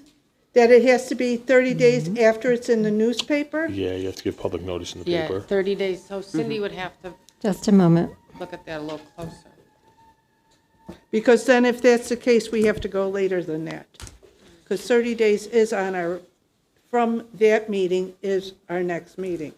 So there are two things that get published. The budget gets published and the levy gets published. The tentative budget is not required to be published. The notice of the The public notice hearing. of the public hearing is required to be published. Is that on the Dennis Walsh document? Yes. It should be on the Dennis Welsh document. Which document is the last document? Which is, Well, yeah, we published it last year, but it's not required. You don't have that one? it's right Okay. here, this one. What page? It was, It's the one that's stapled together, like, and it looks like this. Let me see here. it might be, was it in the confidential Oh, maybe file, maybe? It might have been, was Maybe this? in your executive session. Yeah, that's 6 and 7. But that tells us what, you know. So you have to publish certified copies of the budget and appropriations ordinance within 30 days after adoption of the budget. It has to be published. So last year, we did publish the tentative, but it's not required to publish the tentative. It just has to be available to the public for Okay. inspection. But doesn't it have to be posted in the papers, and then it's something with how many days after it's posted in the paper I or think it's just online that or the something? hearing has to be posted in the paper with 30 days notice. So even if we know ahead of time when we want the hearing, it And can then be posted. also, Cindy, you need to publish the notice of the public hearing 30 days before the hearing. Right, the notice of the public hearing. what I So if you adopt the tentative Right. budget on the meeting in July. July, Which is, then you can, at the same time, publish notice of the public hearing On, 30 days later. Which is our Okay. next okay, but meeting what date. day does it go into the paper? it would be Friday? on Wednesday. Because if that's Monday, that meeting is Monday? Yeah, but Tom's, like, the deadline Oh, is no, at no, noon you on won't make Monday, it. so you Monday, can't, you're so- not gonna make the Wednesday paper. No, you won't. The cutoff No, is it'd be really Friday morning. rough. Next Wednesday.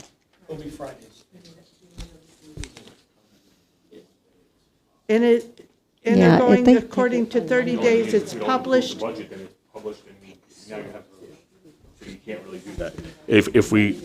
If we send something to you, Tom, on Monday, but then at Monday night we don't clear the budget, then we're putting something in that's not factual at all, so we have to actually wait till the following week to publish it with you. Okay. So it would actually be So the that week would after push the us meeting. back to the week of the 20th at least. Usually want it on Friday. If they would make an exception, it would have to be absolutely ready to go Monday morning in order to make Yeah, it and for, the and meeting's it's Monday just, night. you're cutting it too close because it has to be approved bid, the whole thing. Yeah, it can't, It's a whole it can't process. happen on. Anyone want to do the 17th. meeting at 7 a.m.? No. I'm good. Yeah, but you've got to have it all down and proofed and approved. I have no problem with that. Do you? Yes. So what would that date be then, Cindy? It would get us down to the 24th, either the The third or the 26th. fourth week of August, that we set the date for that, tentatively. It would go in the paper on the 26th, and then you'd have to go to August 27th or somewhere around there.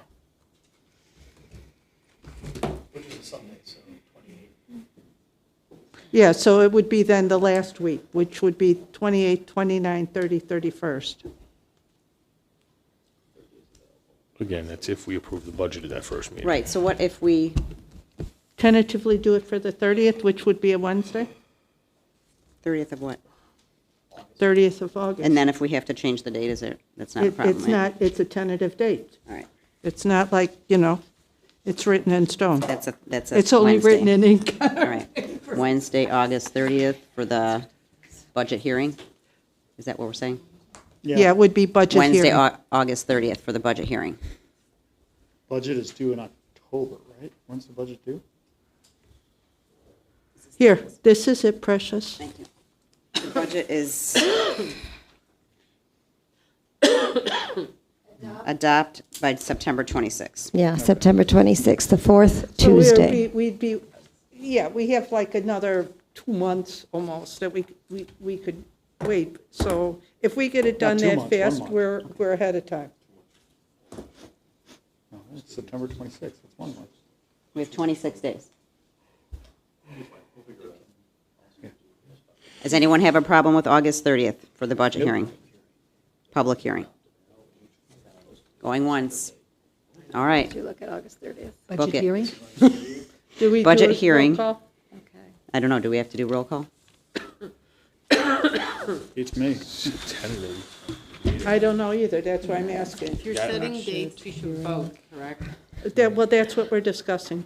We also don't have it that we were taking action on this. Well, they're discussing how they want to do something there. You see the desk?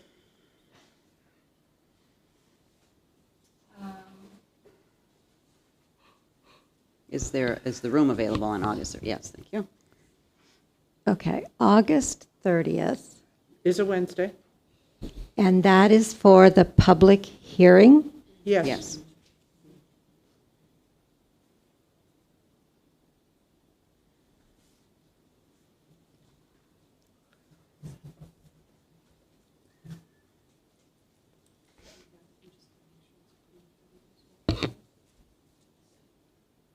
And 30 days before that, we have to publish notice of it. Mm-hmm.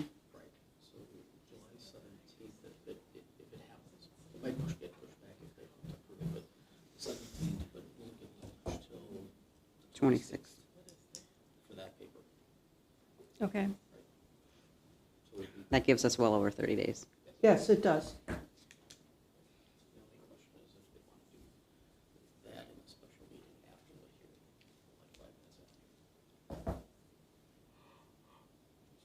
So do you want to adopt, so if you want to adopt the budget after the public hearing, Mm-hmm. that's a separate meeting. It's called a special meeting, Okay. and it would be, Yeah, but it would be an After. extremely short meeting. Yes. one of them would be Unless short. public Either the comments public have to be hearing short. might, used to be the public hearing was shorter than Yeah, it the used to be, other the public meeting. hearing was 15 minutes. So it depends how many people show up. at the Right. public Yeah. hearing. So. But yes, on we the should same schedule that then. day, Mhm. on the Yes, on the day. same day, this way we don't have to come back the So- second day. But we have the option to change the budget after the Yes. public hearing. I mean, that's the whole point of the public hearing, Right, right? So right, we presumably, right. So we'll have the public hearing and then a Yeah. following with a special meeting to discuss and hopefully approve some kind of budget. yeah. Yes. Done. So Becky, can you, or President King? Yes. Can you just repeat, because I want to make sure I've got these Sure. down. So we have. We have what, 7:10 at Monday available. So that's for our, hold on, let me just make sure. 'cause we've Budget. got different dates. Special meeting for That's budget for the is 7 budgets. 7:10. Budgets, and then we were 8:30. saying, I'm sorry? 8:30. Oh, for a second there, I thought you were saying at 8:30. No, August 30th. August 30th, exactly. Which is That'll be the 8:30. public hearing. Right, Right, and At special 7. meeting to follow. and. At 7:05? 7:05. Yeah, because it gets delayed to the time when the public hearing ends, and then Oh, I see. So Yeah. the public hearing is at 7 and then 7:05. have to wait 5 minutes. Right. Which we know That'll will be not quick. happen. Traditionally, that's how it's been scheduled. Yeah. Thank you. So at 7:05 is the approval of the budget Is it special? Special meeting for Special approval. meeting for approval, right? to discuss. To discuss and approve.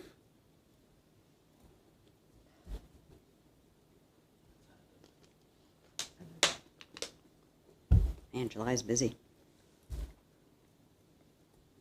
Okay, so that's that Oh, one. 10:17, And then we only have 2 meetings. 17. What do I have something on the 26th. I don't, is that okay? Talk to, Yeah, we okay, we that's not canceled that. happening. All right. 10:17 and then 19 for the chamber. Yeah. And And August then is 16 7:17. One left. That'll be fun.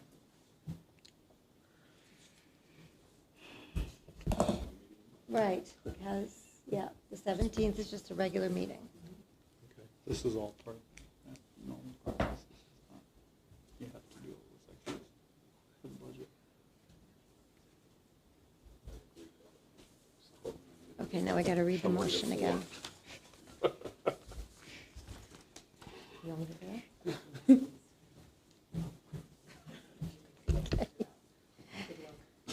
Okay, so we're going to read the motion again. Sure. Right, okay. So it's the motion to set the dates for a special meeting to discuss the 2023-2024 budget. On Okay. Monday, July 7th. I was going to say the tentative is to discuss this is a special budget meeting. Okay, so it's set the date for a special meeting to discuss the 2023-2024 budget on July 10th at 7 p.m. Yes?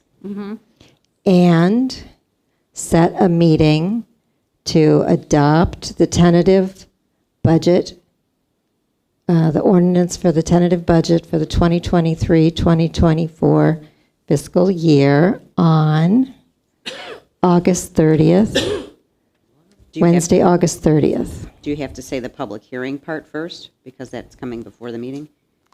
Okay, so you have to accept, so you're going to just have a budget discussion on the 10th. Right, and then, And when are you going to adopt the tentative budget?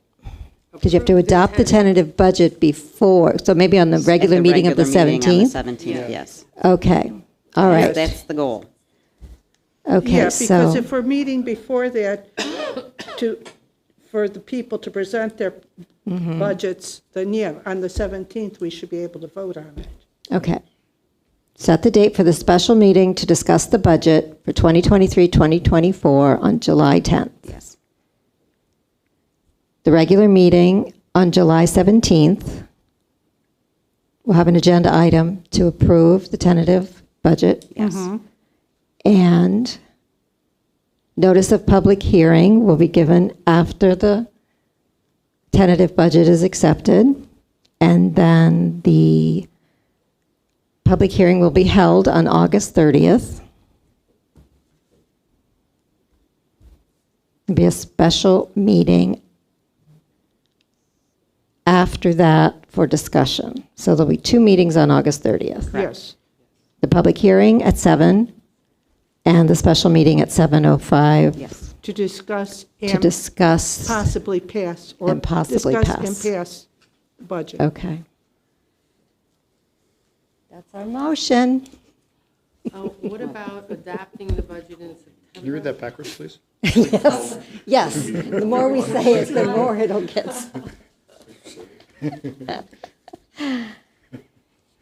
Is it, or adopting the budget? Are we 'Cause I not just- adopting it in September?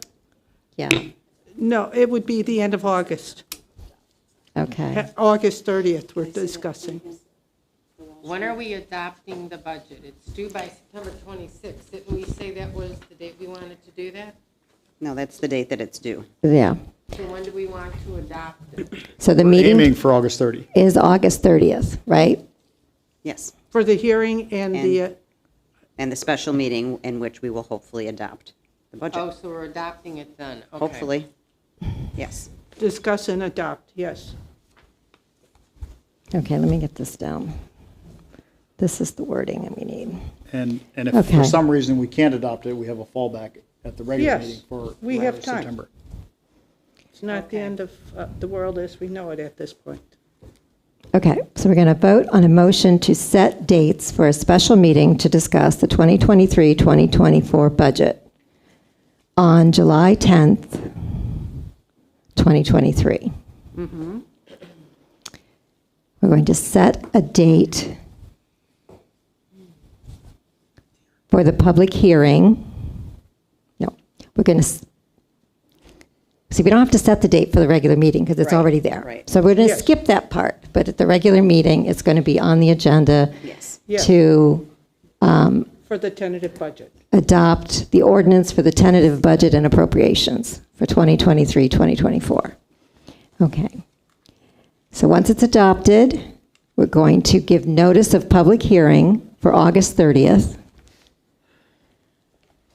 And that would be a public hearing then on Wednesday, August 30th at 7 p.m.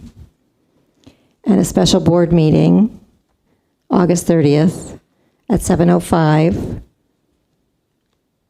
to discuss the possible adoption of the ordinance for the tentative budget and appropriations. It's a tentative budget. It's an ordinance for the tentative budget. I think last year, Carolyn, wasn't the comment that it didn't have to be an ordinance to be the tentative? Or it wasn't tentative? There was something Do you want to look that at he what changed. Yeah, he keeps changing his mind. Dennis said it didn't have to be tentative. I have it here, yeah. Okay. Because It I says would put pre- it the way he has it. Yeah, prepare tentative Supposedly he annual knows what he's budget and doing. appropriation ordinance. That's what it says, so that's what we'll say. I understand what you're saying. I'd use the document, and he may verbally change it, but use the document. Yeah, okay. Whatever. Okay, so that is it, 4 dates. Thank you. Now we just have to vote on, Yeah, we have to vote? Yes. Please. Trustee Kadir? Yes. Trustee Derblick? Yes. Trustee Schoenfeld? Yes. Treasurer Botello? Yes. Secretary Rosansky? Yes. Vice President Trunko? Yes. President Keane? Yes. 7-0 passes. Can we just recite that motion one more time, just No. for fun? That took July us 23 7th, minutes. July 17th, August 30th, and August 30th. Those are the 4 dates. That's the TLDR version. That's not funny. July That took 10th, us 23 minutes. July 17th. It's too complicated. Okay. So we're going to have the Decennial Committee on Efficiency talk about setting budget dates and simplifying it. How about that? Yeah. All right. 9C. I'd like to make a motion Thank you. to terminate the legal representation by attorney Yvette Heinzelman and Clark Hill as of May 17, 2023, and retain Lisa Callaway of Engler, Callaway, Baasten, and Sraga, LLC, to provide legal representation with respect to certain general labor and employment matters as per the terms of engagement for legal services. I second. So we'll just make a note that the date is wrong in the letter, so we have a revised letter. Thank you. Yes, June 21, 2023, today's date. Okay. So do we need to revise the motion then? No, No, I don't think it's the he's, document that was revised. so we're good. Any comments? None. I'm wondering if we should vote for each separately as opposed to putting them all together. I think the termination of Yvette Heinzelman should be one vote, and the retaining or the agreement with Lisa Callaway, Baasten, and Sraga should be separate. I think we should combine them. Can you make the motion? I think, I think you would have to I think it's fine. change the agenda. Because it's not on the agenda that way. Oh, did you want me to make the motion, or? No, a hold on, motion's can been you? made. The question is, can you? Because the agenda has it listed as one, so can you split it up, I guess is the question. Yes, you can. I was told, I was told that before we proceed that I should bring up separating the two, because it would be better. Did they say why? And who said why? said Better- it? Who said it more importantly? Attorney Walsh. Why are we using, Carolyn, this is exactly what I brought up before. Why are we using an attorney to ask basic questions that not we a could get? basic question, It's a it's a legal very basic question. question that we could get answers from other people within this library for. Well, then you know what? If we don't need attorneys, I guess we can just ask. We don't need anybody we want attorneys to. for you to understand how to be on a board after being here for almost No, 6 years. we have Not never, almost 6 never years. have we been, anyone on this board all Seriously, it's these over years 12 has years. not put two questions together in one motion. Each Carolyn, there's a motion lot is of things you've done separate. over the last 2 years as president that are No, embarrassing I to know this we library, have so let's not done talk about this. one You're motion here. mistaken. You're mistaken. All right, so if you've made the motion, you need a second. I'll second to split it up. Okay, so take a vote on the amendment, I So- guess. We're going to vote first on the way I understand Well, the way this is being changed. Is we're going to vote first on terminating Yvette and her group that she's affiliated with. Right. Yes. So the motion is amended to terminate the legal representation by Attorney Yvette Heinzelman and Clark Hill as of 5/17/2023. I thought it was June 21. No, it was it's as of 5/17/2023. What's the correct If you can date? change it if you want, but that's Oh, what it Are we was. terminating it from last month or today? Doesn't matter, she didn't do any work in between, so who cares? 5/17/2023. It doesn't matter because we have to terminate the agreement. Yeah, it is the date, and We can't vote she's on okay with the terminating date. somebody a month ago. You can. You can. You can backdate. We're just voting to approve the thing, which we already approved, so are you making your amendment? I have no idea what's going on right now. All right, then let's vote on the original motion. Okay. That's what I was going to Thank you. ask. Are we doing, okay. Okay, I would like, so how do we discuss these two issues? We just did. I have not made any What, comments or okay, what are your questions. comments you would like to make? Okay, I believe we're terminating Yvette Heinzelman, our HR attorney, correct? Yes, we Okay. decided that last month. Well, I don't know who decided it, but I You just were have a there. question. We did an executive session. Okay, my question is, if we're terminating Yvette Heinzelman as an HR attorney, who will represent us as she did? Dennis Walsh is our attorney, that they can handle all kinds of things. He's not an HR attorney. They have Okay, HR well, that's the attorneys that answer. work with him. I'm sorry? The answer is that we have two other attorneys that can Okay, help us so with who those will be things. the HR attorney? So the motion says retain Lisa Callaway to provide legal representation with respect to certain general labor and employment matters. Seems pretty clear. No, it's not, actually, that was my Okay, next you question. answered, there, okay. Do you have any others? My next question is about the agreement with Lisa Callaway.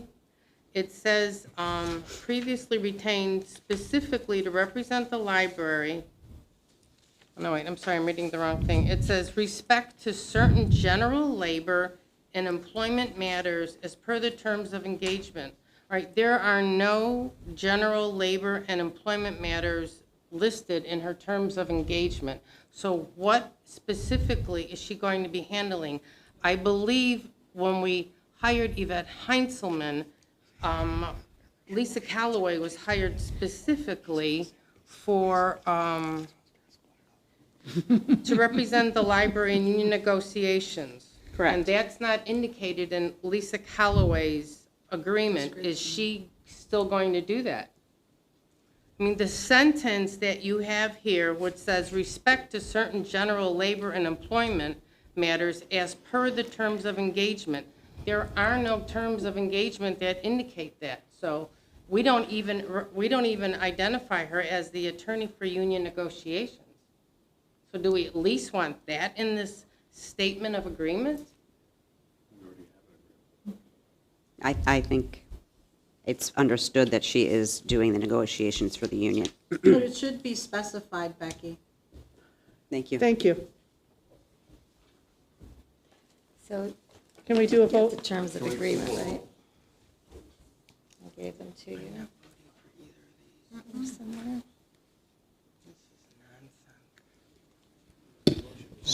So just to clarify the comment, the general labor and employment matters, a union negotiation is a subset of that. So That's not That's- true, it's separate, actually. It was explained to us when we had Yvette Heinzelman here initially. As a matter of fact, if you read the agreement with her, you'll see how it's broken down. So it was indicated as union Okay. being separate. President Keene, so my understanding is we are going back to the original Yes, motion, correct. which was moved by Vice President Trunco and seconded by you. Yes. So it's to terminate the legal representation by Attorney Yvette Heinzelman and Clark Hill as of 5/17/23, and retain Lisa Callaway of Engler and Callaway, Baasten, and Sraga, sorry, mispronouncing, LLC, to provide legal representation with respect to certain general labor and employment matters as per the terms of the engagement for legal services. Trustee Kadir? Excuse me, can I respond to Trustee Kadir's question? No, we No. are No. taking a vote now. We're taking a roll. vote. Well, I would. Yeah, like we to- would like Trustee- this meeting Trustee to Kadir, not to please. strike because of you, babe. Wow. Thank you. yes. Thank you. Trustee Derblick? I abstain. Okay. Trustee Schoenfeld? Abstain. Treasurer Botello? Yes. Secretary Rosansky? Yes. Vice President Trunco? Yes. President Keene? Yes. 5-2 abstain, passes.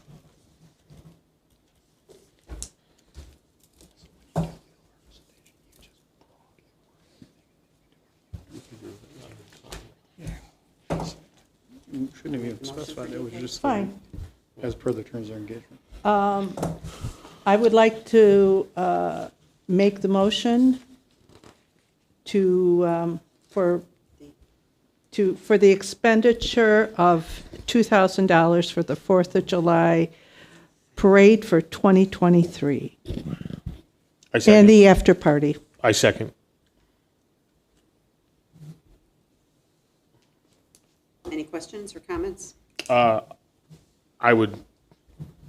know we're at this point, but in the next budget cycle, I just want to put in there that I'd like to see a little more spent and maybe give out some sort of worksheet or something from the library for the kids to do with, whether it's crossword puzzles, road maps, something for them to have. They have things to do, but I understand what you're saying. Yeah, no, just as a handout from the library. Seriously, I mean, what they do with 2,000, in my opinion, is unbelievable. That's what I'm saying. I would be okay with even increasing that for future. Next year. I said for future.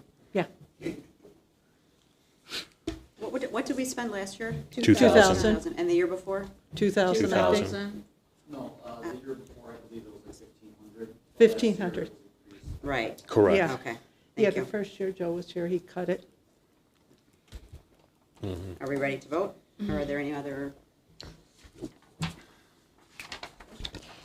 So the vote is Secretary Rosansky moved and Vice President Trunco seconded to the expenditure of $2,000 for the 4th of July 2023 parade and after party at Grennan Heights.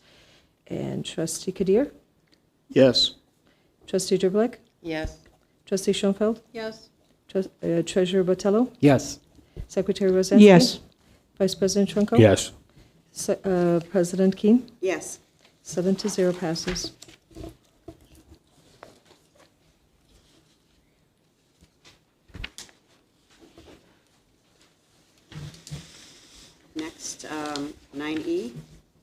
I'd like to make a motion to purchase the annual general liability, auto, and workers' compensation insurance policies starting July 1st, 2023, and ending June 30th, 2024, in a total amount of $66,122. Second.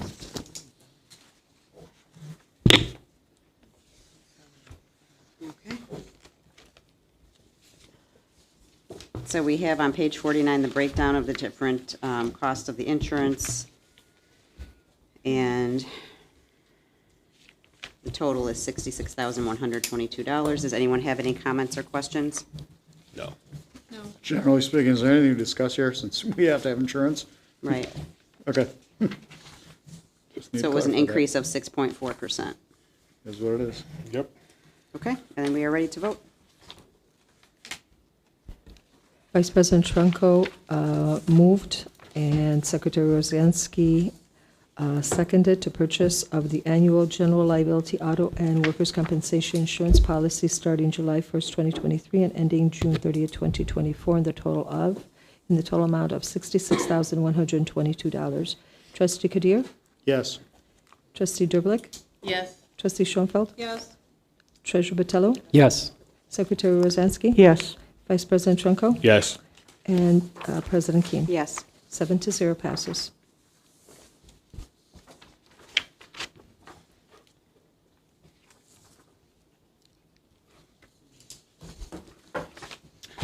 I'd like to make a motion to purchase one-year subscription renewal of 4 Adobe Creative Cloud desktop app licenses from CDW-G for $5,009.16.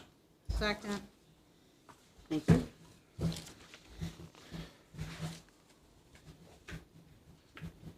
Questions or comments? I have questions. Oh, go ahead. Yes. Yes? Go ahead. My questions are, if we're having evaluation of our library, why are we going forward with purchasing additional Adobe's at this time?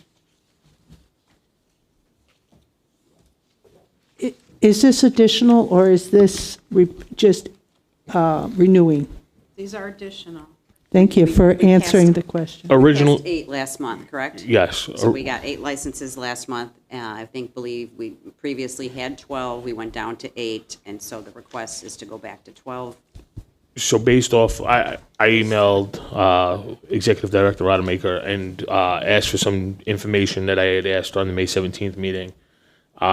Based off of the numbers that I received, we're at 439 hours of usage on the 8 that we have.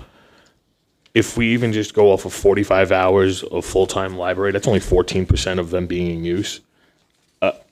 Also, based off what we just heard a little while ago, that our computers aren't in use as much and things of that nature, I can't see spending $5,000 on something that we're using 14% of the current usage. So, question for Rich, based on Jason's question. Sorry, you can sit. You don't have to get up. Give him a chance to hold.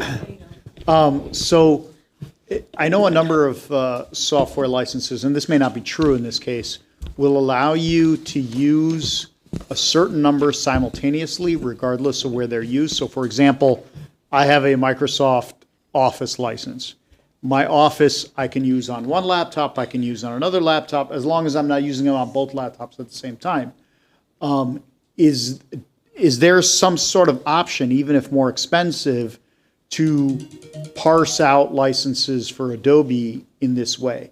So in other words, we have 8.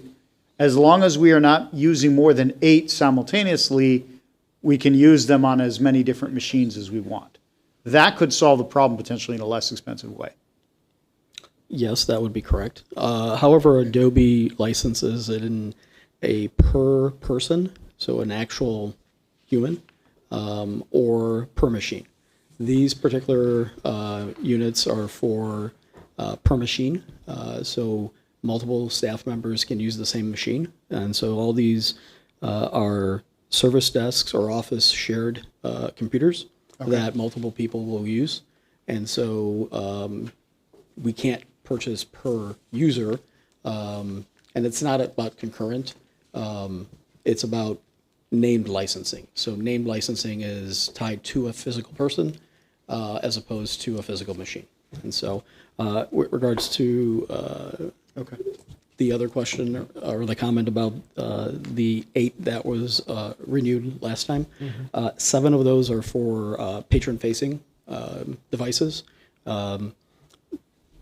Again, we can only give you the statistics for 5 of those that are the max. They are on a reservation software, so that will give you the usage with regards to sessions as well as the hours that were spent on that. I can't deny that if you take just those hours and you divide it by the year and that kind of percentage, I can tell you our cost is $8 per use based on the sessions that are those 5 plus the additional 2 that are in the makerspace. What the staff have been doing is they've been using some of those computers away from the patrons in order to get their job accomplished at the service desk, back in the office, back in the Studio B room. That's the training room. So it's 2 different purposes. One, the 7 of the 8 that we had approved, the board approved last month, are specifically for patron use and only patron use. But they have been used by the staff, and it takes away from that. When the staff use it, it doesn't count towards that statistic. And in this case, it lowers that statistic because it's not available for patrons to use. So do we need 7 licenses for patron usage if we're only using 439 hours, though, for a whole year? Could we reallocate one of those laptops or one of those licenses to staff as well? Sure. I mean, we can take a look and see if that department feels that they have not the concurrent use of all of them in a number of times. So, we purchase things in the library to meet needs, right? And we try to evaluate on an ongoing basis. This is the same thing that we do with materials. Sure. So materials, usually there's holds in terms of the demand. We have a bestseller.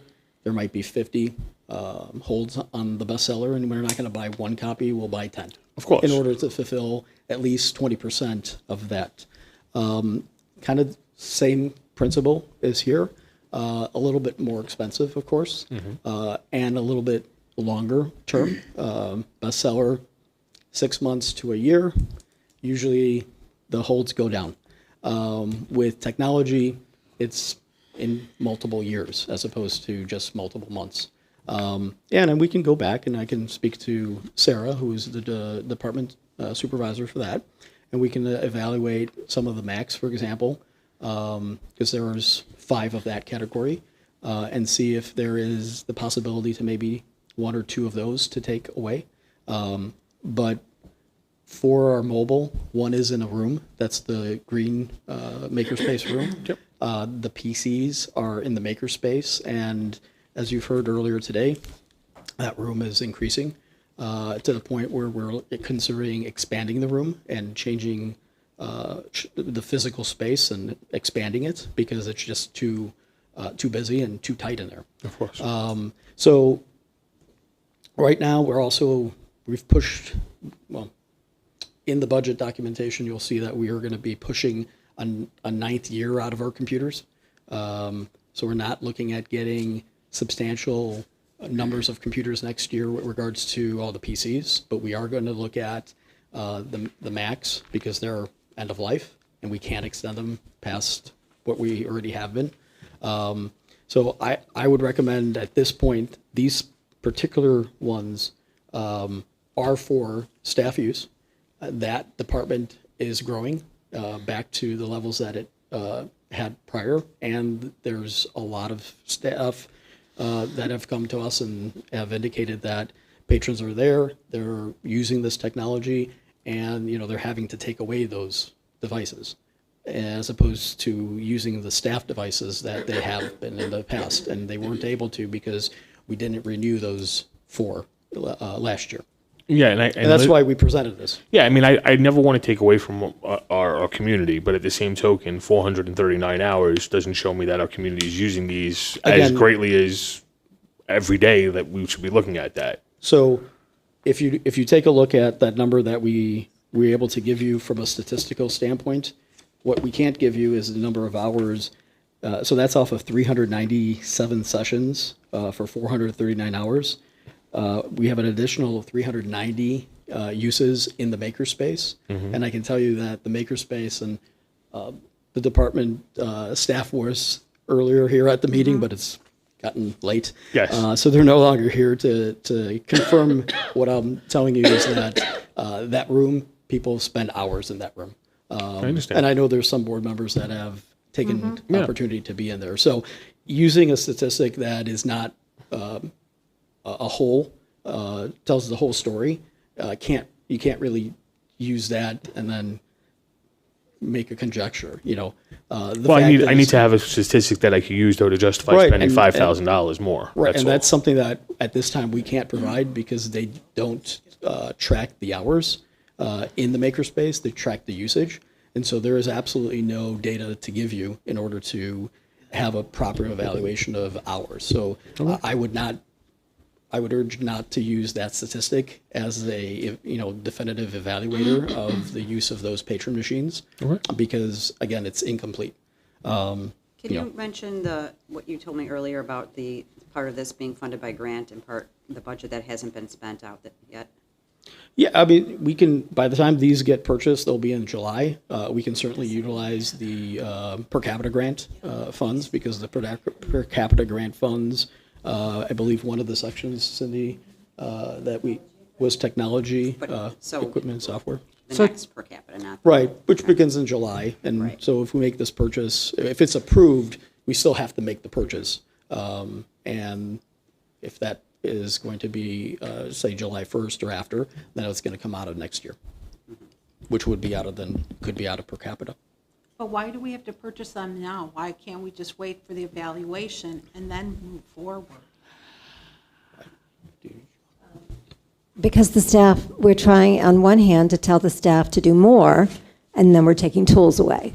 But we So- only have 3,569 patrons coming in here. How do you justify that? I mean, we have 8 solid computers that are sufficiently running, and we can justify that for a year for evaluation and then come back to the board and then reevaluate and then purchase more. So those 8 licenses that we have are for patrons. We're talking about having productive staff, having tools for the staff so they can do the work, develop the programs that you're asking them to do. So, don't ask them to do work and then tie a hand behind their back. So right now, we do not have any Adobe licenses on staff computers. Just on one. On one, Yeah. marketing? No, of those 8 that were reviewed, one is for digital services. Staff? Yes. And in the past, everybody had an Adobe computer. I mean, think No, of it not this way. everybody. There was Not 4 more. everybody. Think of it this way. Staff members don't spend the entire day on Adobe and using just one software. And if the usage for these patron computers is low, which it certainly sounds like it is. And, once again, I want to remind everyone, we had this exact same conversation last year. The issue is we have no records of usage. We can't make decisions without information.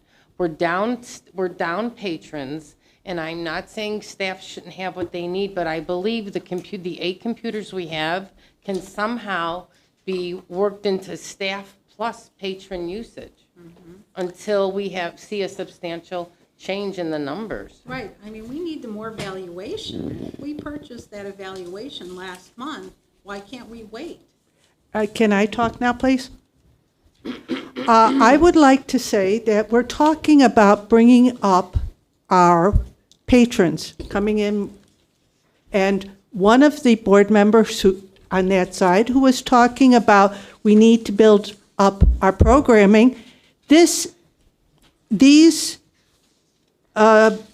licenses help our staff get the programming and build the programming necessary to hopefully bring the patrons in. Well, if that's the case, then we were told that it's not going to be for another 6 months till we see that programming increase, so why would we buy this now? They're developing the programs. It's developing. They It build the takes- programs, they create the programs. I get that, but And there's then still they- 439 And we can hours do on the without list. because we've done without for a year. So we can do without if that's the board's decision. But if it can be covered by the grant, excuse me, it's not coming out of our budget per se, it's coming from a grant. But everything, we keep talking about it's a what's going to come from a tax grant. dollar base. Eventually, you. It does eventually the come out of your grants, base. the grant runs out. Eventually, we're going to run out of money in that grant. And when we think we need things 12 months from now or 11 months from now, and we look back and we're like, oh, well, we spent it on this, this, and this, we don't know what's coming over the next 12 months. There's a lot that needs to be done to the library to get it back to normal. Do we want to take a vote? Does anyone want to table this to next month? Or do No, we wanna take a vote. I'm ready for a vote. All right, thank you. Mhm. Thank you, Rich. Thanks, Rich. Right. So Vice President Trunko moved and Trustee Schoenfeld seconded to purchase one-year subscription renewal of 4 Adobe Creative Cloud desktop application licenses from CDW-G for $5,009.16. Trustee Kadir? Yes. Trustee Durblick? No. Trustee Schoenfeld? No. Treasurer Botello? Yes. Secretary Rosansky? Yes.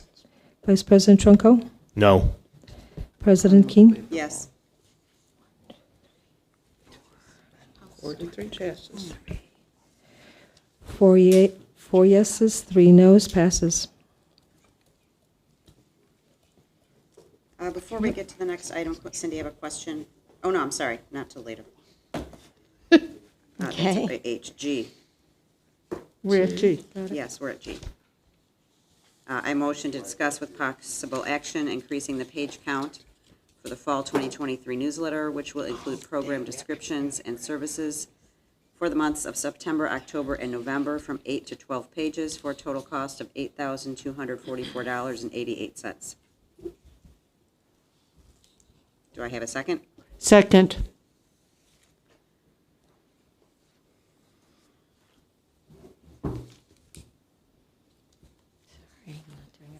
Questions, comments? I have a comment. I've been at some of the programs, and I'm hearing people who are signing up for programs, and the descriptions in this shrunken paper that we get confuse people, and they think they're signing up for something totally different, and they get there, and it's like, what? I thought this was going to be at this class. So I think by going back to the way it used to be, where we have more of a description and the more pages, hopefully there will be a little less confusion and we'll get more people there again to sign up for our programs. Yeah, I could appreciate that, but here goes another $8,200 of going back to things were how they used to be, and we're not to the levels of used to be. There needs to be, we need to pump the brakes a little bit of spending. This isn't an open checkbook, and this isn't just spend everything, and then our tax dollars as citizens of this town are going to go up because we're just spending. We have to let something sit for a minute. We have a lot that we're working on here, and to keep talking about how things used to be, just because it was used to be doesn't mean it was the right way. We need to look into these things more.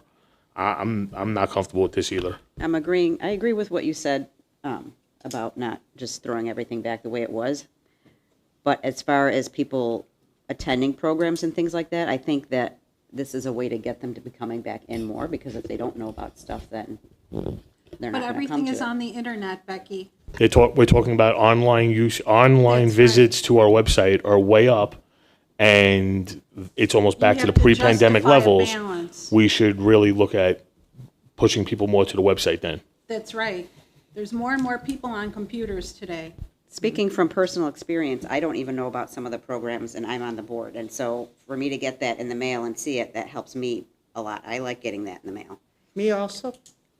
I'm not saying to discontinue And it. I I'm just not- don't know if we need to spend And another I'm not $8,000. so computerly savvy that I can find everything on the site, even though we have made improvements. I know, but we're talking about $8,000 quarterly, so it's another $34,000 a year to expand 4 pages. Can we not use that money elsewhere? Where, are we voting for just 3 months or a whole year, Jason? Because you mentioned the whole year. You're gonna expand it now, but then the next thing that's gonna happen is that, 12 worked out better, so let's continue to keep the 12. It's just gonna be a process that's gonna keep going. And the Potentially, right. But at this point, we're only voting for 3 months, correct? We are voting for $8,200 in 3 months, correct? Okay. With I'm programming ready for still a not vote. up. And we're not Thank you. prepared. And we're not prepared at all for this, You're not prepared for what? for this 12 pages. Why do you need 12 pages to justify the library usage? You have the internet, there's communication through other organizations that you're able to do that. You don't need to justify. I thought we're supposed to be going green. Why are you increasing paper? I thought you're supposed to save the environment. Were you able to get any data on the black and white?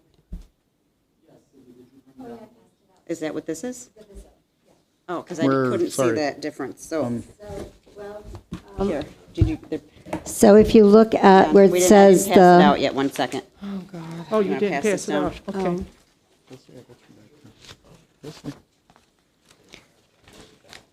oh, you're going to talk about it? Thank you.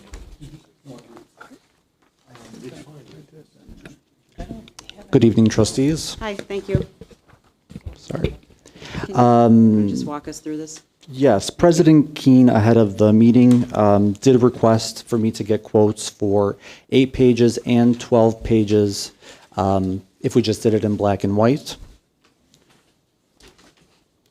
And you should all have it in front of you. The cost for the 8-page in just black and white is a little more than $4,800. And then if we were to move to a 12-page, it would be close to $7,000 per issue. A couple things that I just wanted to mention, just from the department that puts together the newsletter and promotes the library in the community. Back when we did strategic planning, I just want to mention something, Vice President Trunco, you mentioned, what was the thing that you mentioned early? About how we used to do things. So it's been many years since we've done 12 pages. If we really wanted to do it how we used to do it, pre-COVID, we were bi-monthly 16 pages. So because the pages have to go by 4s, my only request is, what I'm looking to get approved is just the increase of 4 more pages. So for many years, it was every 2 months, and that was kind of born from the strategic planning process and listening to the community at that time. And at that time, in the strategic plan survey, we did ask the community how they wanted to hear about what the library has to offer, and the number one thing was print newsletter. A couple of years ago, the executive director at that time wanted to, she prepared like a COVID survey. I forgot exactly what it was called. One of the questions was, how do you hear about things? The number one thing was print newsletter. We also, on our online calendar, if for registered programs, we have like a how did you hear question, and even that comes back as print newsletter was how they heard about it. So it's still, regardless of the green, regardless of the technology, as communication professionals, and since we serve a library district where there is all different levels of literacy and digital literacy, the newsletter is one of the many channels. Yeah, we do e-newsletters, we got the website, we do social media, we got the outdoor electronic sign, and my previous supervisor always said that marketing was like a pinball machine, and it's like you try to get them in some which way. So we currently have many channels that we're trying to reach our community. So that engagement from the community, you said it happened during COVID? The survey? Yeah. Yeah, I think it was like probably a couple years ago at this point. So but it was during the pandemic? Yes. So with some of the information that we heard today in this meeting, there's a lot more technology being used. I'd love to have a post, or not even a post, I'd love to hear, coming out of a pandemic, survey of how people are doing it, because we're hearing that patrons are bringing their computers into the library to ask how to use certain things. That makes me wonder, are they starting to see certain things online? I know that I personally see more stuff between Facebook ads and Facebook things popping up and Twitter and all of that from the library than I do anything else. Yes, I get the mailing, but to be totally honest with you, my knowledge of it is really coming from electronic. So, I mean, I'm on my phone probably 9-10 hours a day. I'm going to see it there more than I'm going to see it sitting on my counter at home.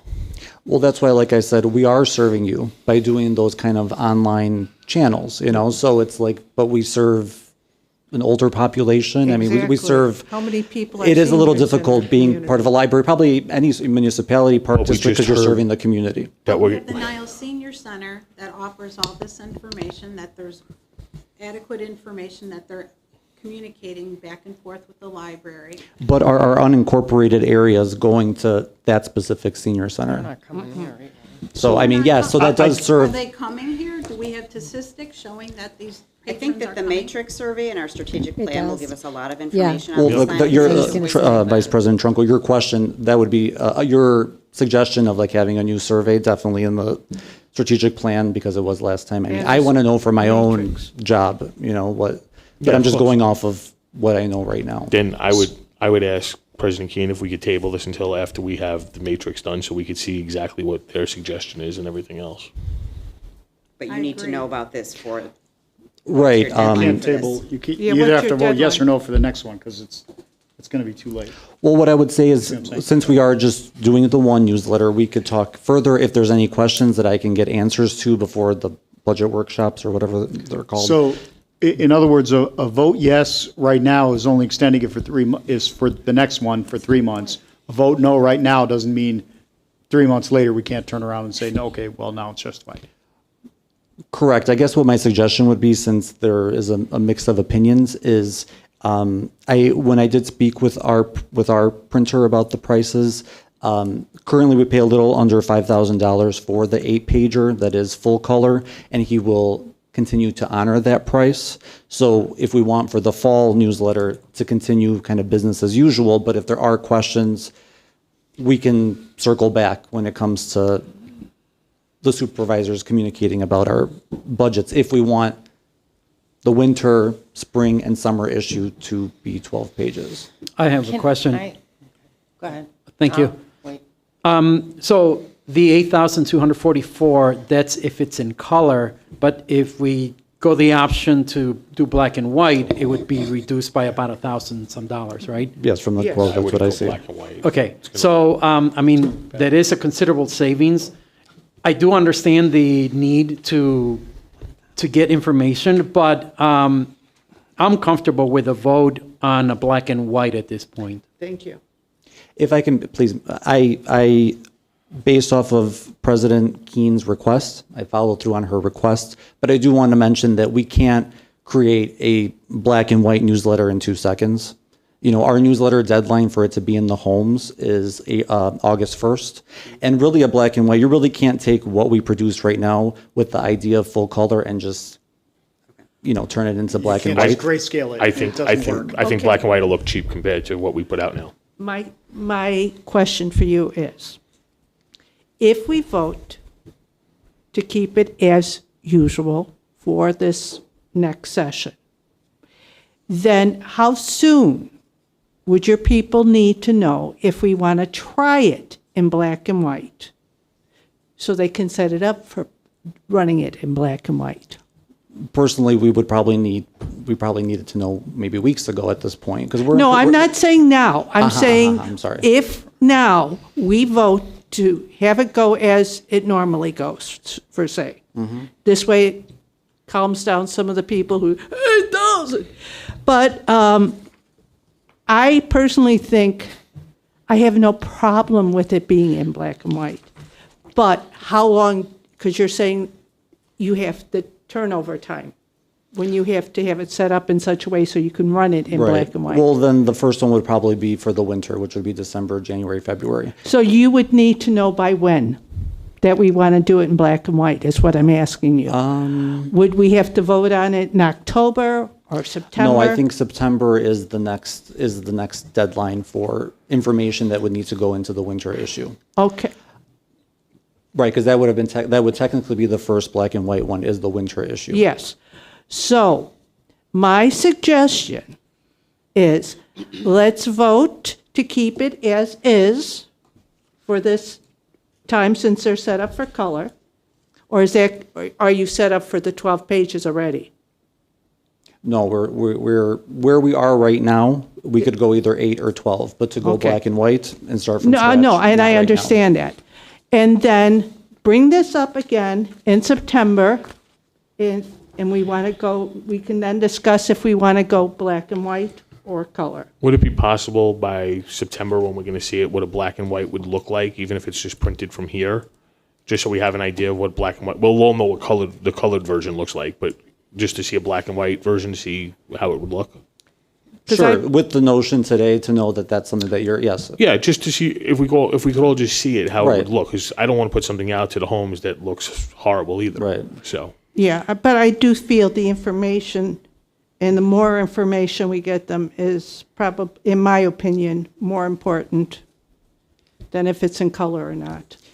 I'm going to disagree on that, Well, Patty. I think that, You need something I can. yeah, exactly. Yeah. and that's You fine. need it I- to, Whatever. That's why I'm Yeah, asking, that's- and I'm saying, that's can my we take. discuss that? Just let it go as is okay, for So now. can we vote on the motion that was made then?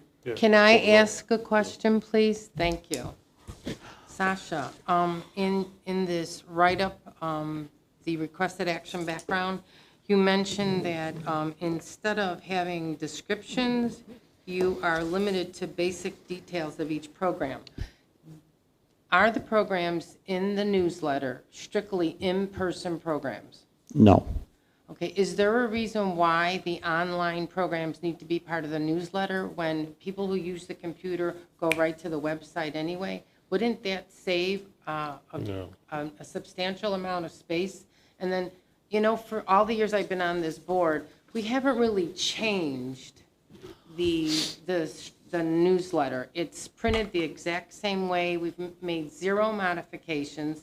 I think when you look at it and you see the pictures or just the spacing, that it, you know, you would think that we could come up with some adjustments that could emphasize the programs, allowing you with this adding descriptions, and a lot of that whited space could be utilized. Pictures could be printed in a different format. I always said, do we need a full page front cover of a photo?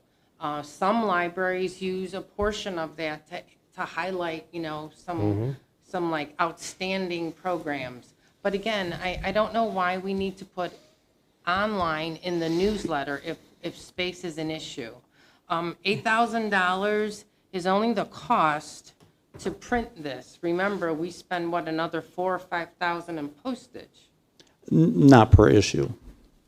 No, but per like whatever this fall newsletter, the postage for that is in the thousands. But not 4,000. Well, how many Less. thousand? Less. 3? About under 3, between 2 and 3.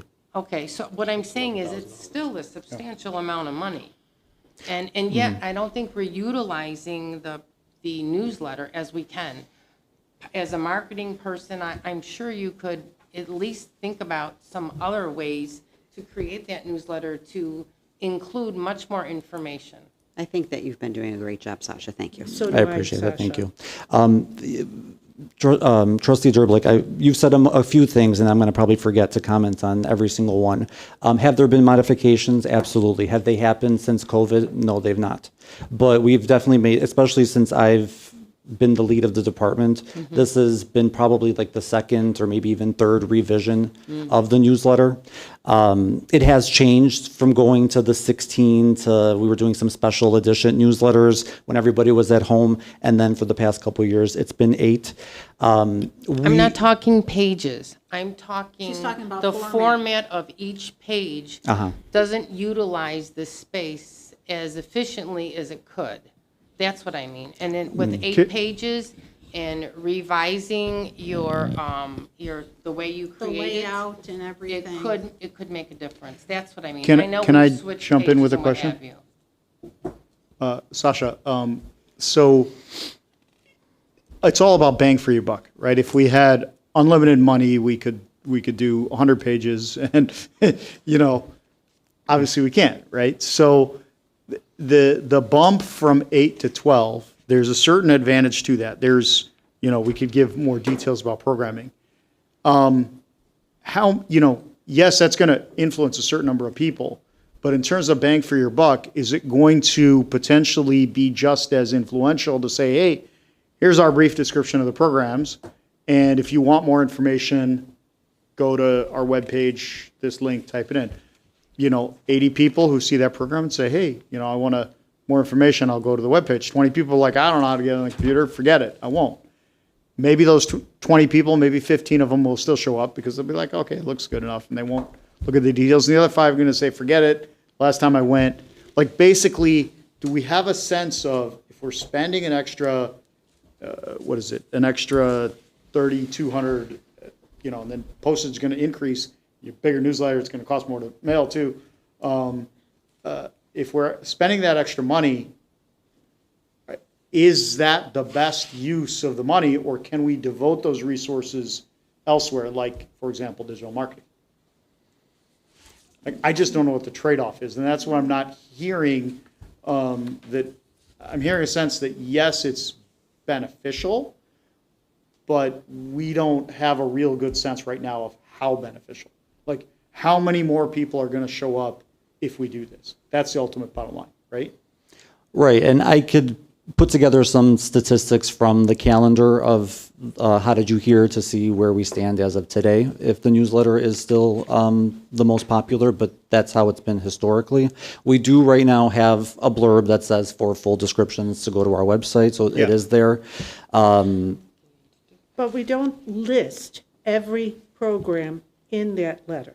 At one point within the past 2 years, we were not. It was like a best of, if you will. Right. But then in order to include, with their descriptions, but in order to include every single program, so whether they're online or in person, we're trying to be inclusive here. Some people still like the online thing. Some people like the in-person thing. And the newsletter is, kind of like our main, I don't know how to explain it, printed material that has everything in there. So if a patron comes to a desk, a librarian or a staff member at another public service desk can open up that newsletter, circle things for them, and not say, go to the website here, go to the newsletter here. We're trying to put together one thing that the community can come to. Yes, they can go to an online calendar if that's their thing. So I'm trying to convey that we use multiple communication channels based off of the feedback that we've heard in the past. So then the question becomes, do we have a shortened version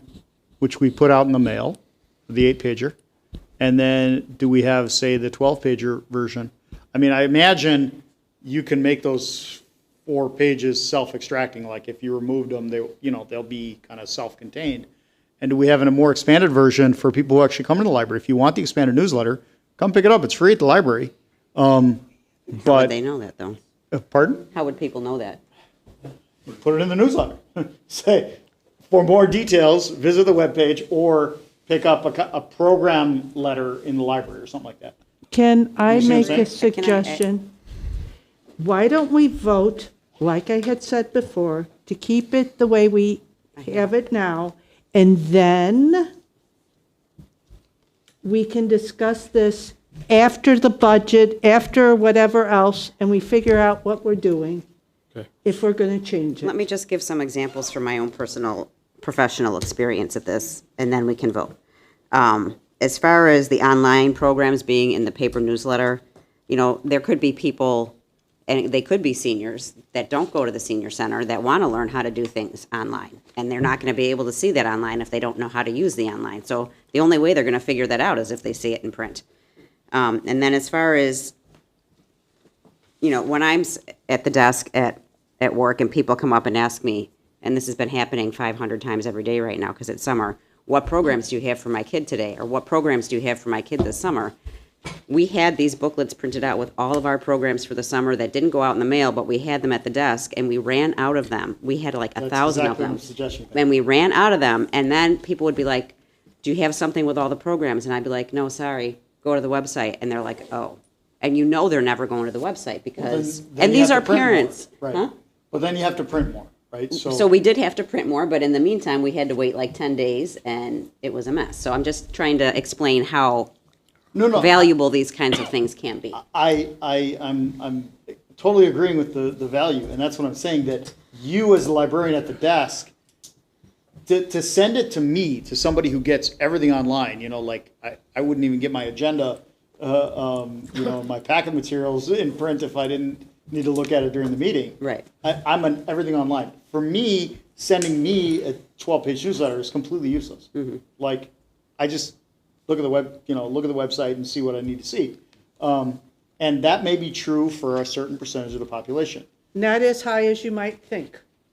I'm just saying, I don't know what that percentage is, right? But until we know what the relative value of all of these things are, it kind of makes sense to do it the way we've been doing it, with as much information as we can fit into the 8 pages, and then continue on from there.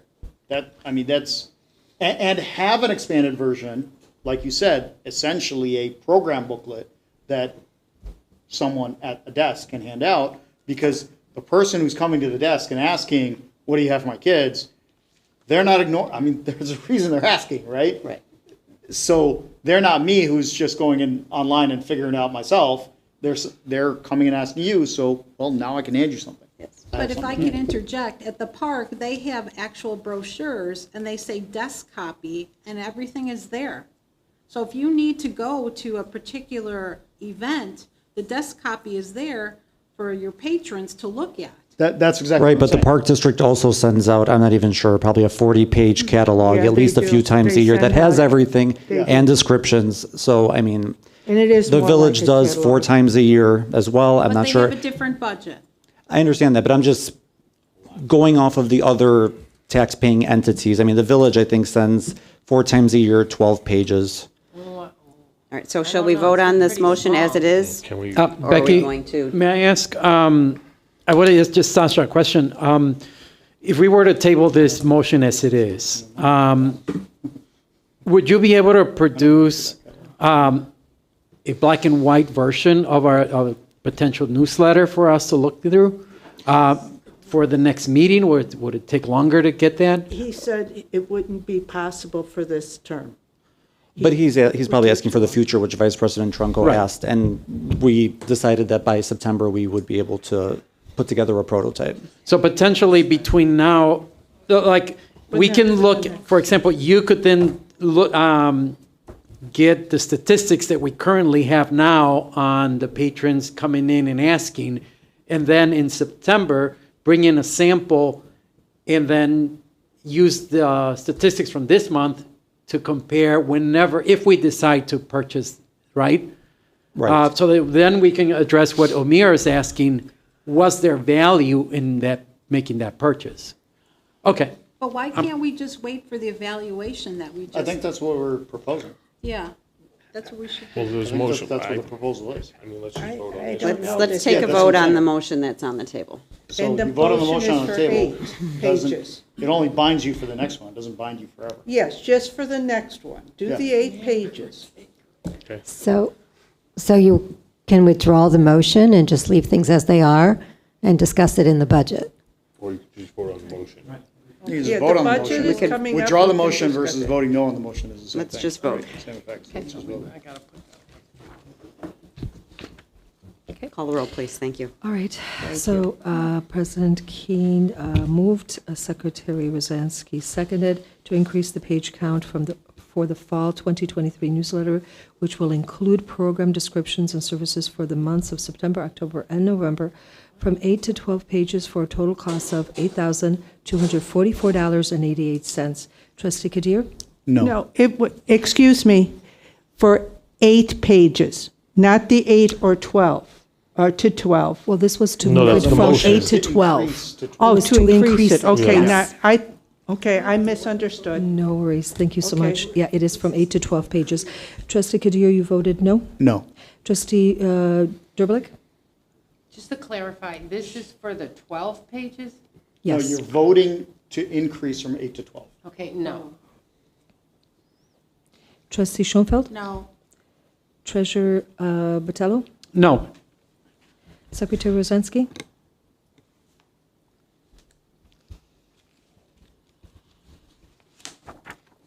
I'll say yes, even though it's going to be no. Vice President Trunco? No. And President Keene? Yes.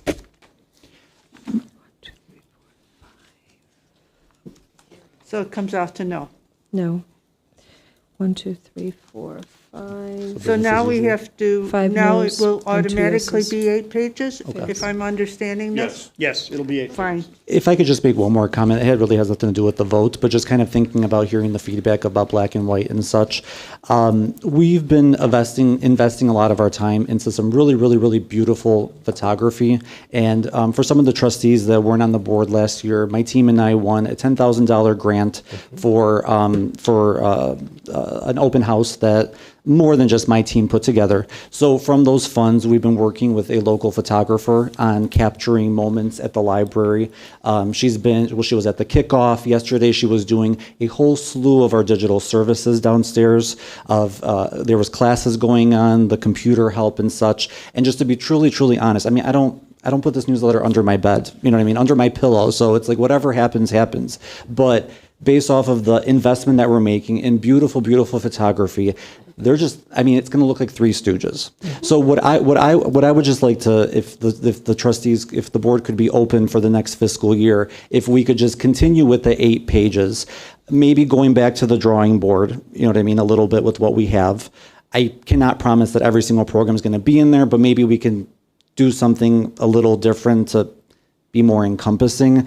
But I would just prefer, just as the head of marketing, my experience here and what my team is doing that you've not even seen yet, going to a black and white version is just really not. And if all this conversation I've been hearing of increasing, bringing more people, I heard like it needs to be attractive and such, and truly a black and white, that's not even like one color. One color is a different price, I asked the printer if we did it all in blue or something. Okay. But like black and white, with where the perception of this community, where we want to go. I mean, I'm thankful for the approving of the 4th of July, where in the past few years we've done an amazing job using balloons that are very, very colorful in the community and getting many, many, many compliments. I just feel like we're kind of going backwards if we're going to have a black and white newsletter. I appreciate your input. Yeah. So no, this is no vote, but I just. Thank you for your input. Though. So I guess I'm sorry. Yes, thank you. Sorry. Because not everyone else We is. appreciate your opinion. I want to. Can I please just finish? Oh, sorry, Becky. Thank you. I just wanted to say, I was just trying to find another way for us to all meet in the middle somewhere by having that option available to us. So there was just a way for us to maybe cooperate. But I appreciate your input. It's valuable, and I thank you for it. And I would also just like to remind all of us that when we're talking to staff about their work, that we should be careful about how we do it, because they work very hard and we don't want to diminish anything that they do. And I appreciate you being here tonight to talk to us as well. Thank you, and I did not feel that. With some of the trustees that have been here for many, many years, I enjoyed the feedback. We want to be the best here, and I try to hear everybody out. I guess the only clarification, I'm sorry, I know you have still a bunch of things on the agenda, is can we scrap the black and white prototype? Thank you. Sure. Good night. Thank you. Sasha, just from my, Thank you, Sasha. Sasha, trust me, this is in no directive of your don't take it department. that way. You do an amazing job. And every time I see things that are coming out with photographs and things from the library, it's amazing. So you and your team, I cannot tell you how great I think you are. It's just we need to make sure we're doing everything in the right way. Absolutely understand. All right, thank you. Thank you. And want to just add also to Sasha, we defer to your expertise. You don't want black and white, we're not going to do it in black and white. We're good. Yes. No, we're not. No. Cindy, Yes. question on the next item. Is it something that we would be able to table, or is that time Yes, sensitive? you can table it. All right, I motion to table item 9H, discuss with possible action. Excuse me? Can't we just vote on it? I motion to quick. table 9H, discuss with possible action the library's continued participation in the Illinois non-resident library card program and the setting of the 2023 non-resident library card fee at $318.79. I second. All right.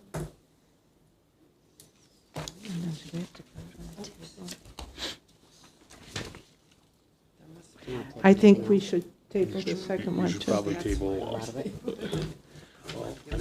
All the way down to L.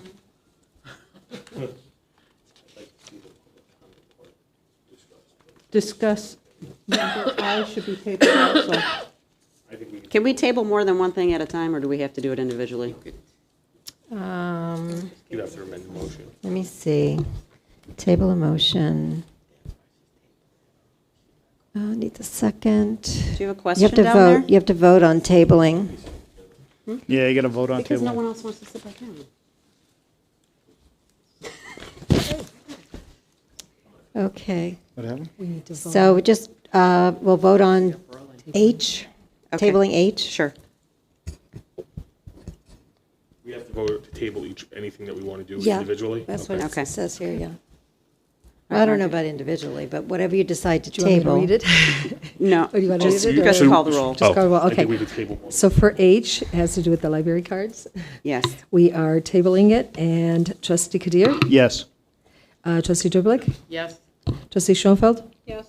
treasurer Patello, Yes. secretary Rosansky, Yes. vice president Trunko, Yes. President Keen. Yes. And that's 7-0, and it passes to table. It's H. Can we just table like Yeah. you Do suggested? we want to I table through L? I, J, K? I would like to discuss. That's okay. Does it have to be tonight? Yes. All right. Can No, we- it doesn't have to be tonight. It's. Oh, that I've L asked- I want. Yes. Well, all right, I motion to table 9I and 9J. Second that.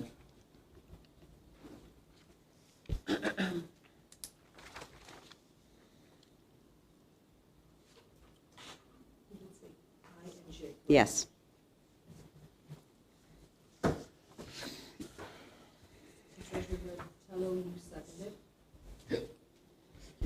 Correct.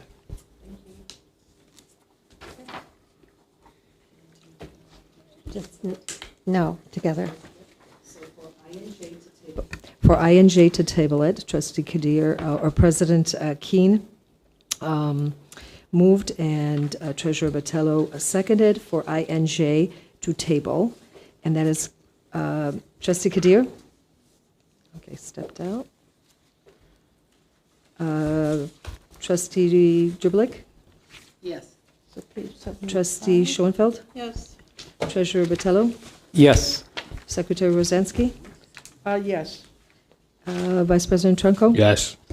President Keen? Yes. Okay, so we have it Oh, it's still 6. And it passes for I. 6 yeses, 0 noes. And for J, same, President Keen and Treasurer Botello to table. And that is trustee Kadir stepped out. Okay, trustee Dribblik? We We did it together, my apologies. I'd like to make a motion to discuss with possible action for policy 3.27, public participation and comment at board meetings. Second. I'd like to see us make some changes to the public comment section of our board meeting. I don't think that we should, one, limit it to a half hour. If somebody comes here and is willing to spend their time to come here and sit through the beginning of our meeting, anybody should be able to talk. But with that, I would also like to see it down to a 3-minute clock, such as the other entities in the village do. I would also, since I'll just keep going, I guess, I would also either like to see public comments on agenda items only at the beginning of the meeting, and then a second public comment on anything at the end of the meeting, or just move public comments to the end of the meeting so we could discuss things which may actually answer some of the questions of public comments. Second. I already seconded. Oh, okay. That was just what I'm looking for on this. Sounds good to me.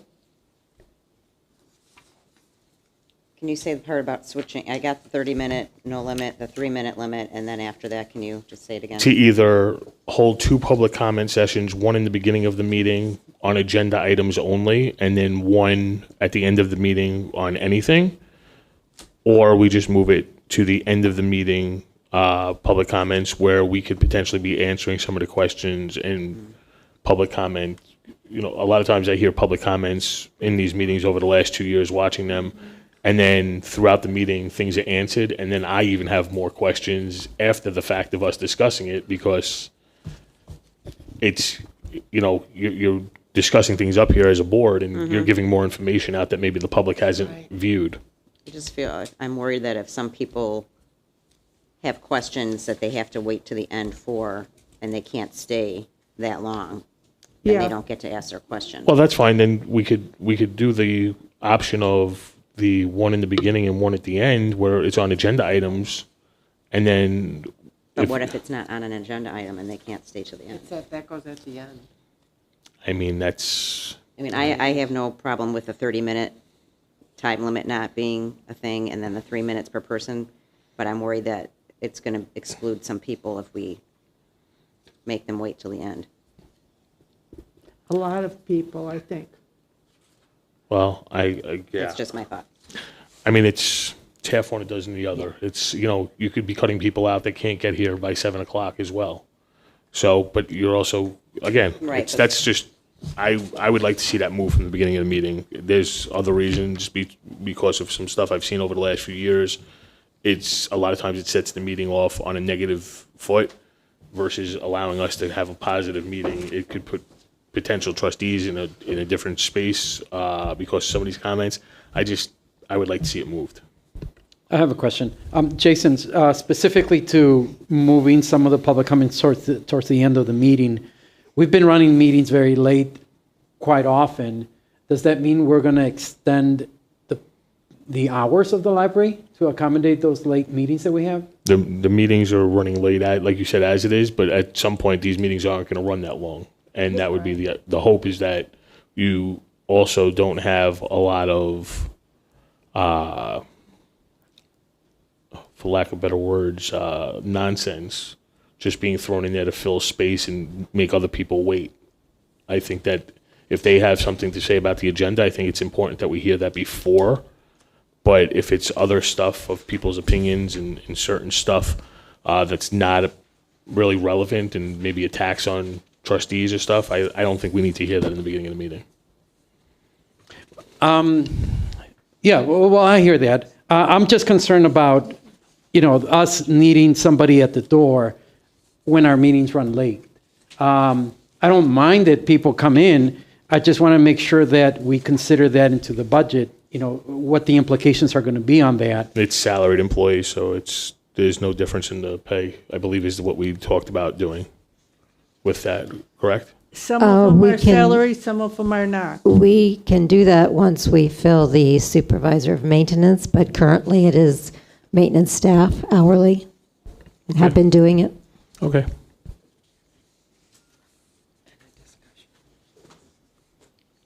So how do we proceed on voting then if we're, Do we amend the motion? hang on. Well, it's a Because discussion. it's, a discussion with possible action. So what action Are you looking for? Well, I mean, the first thing I would be looking for is the 3-minute and eliminating the 3-minute time limit per speaker and eliminating the 30-minute time restriction on public comment. Because if we have 20 people here, they should, and they all want to speak, then they should be able to. We shouldn't cut anybody off in this public. So do you have that in here? Like, I'm looking in the 3.27 now. So number 4 is the time allowed for each person to speak will be 5 minutes. You're wanting to change that to 3. I would like to change that to 3 minutes, yes. And where's the 30 minute, is the 30 minutes in here? On the second paragraph, It's right on the there. top. Thank you. Yeah, therefore, at each regular meeting and period not to exceed 30 minutes will be devoted. That needs to just be eliminated.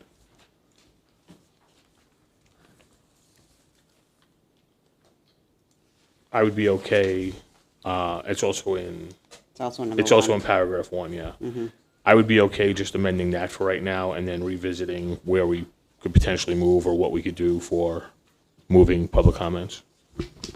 Thank you.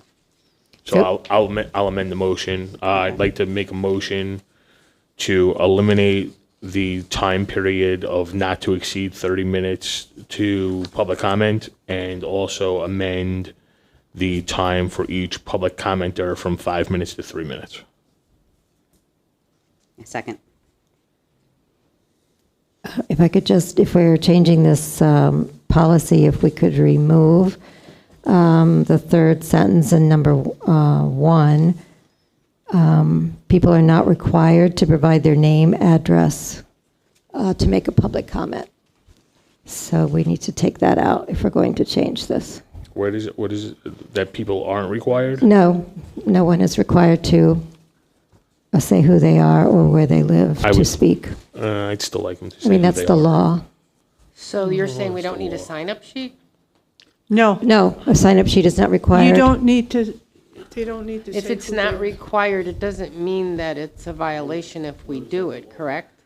No, but it's saying in here, they're encouraged to, but not required to sign up with the director or the board president before the board meeting and provide their name, address, and topic. So providing their name and address is not required. I would still like them to at least provide their name.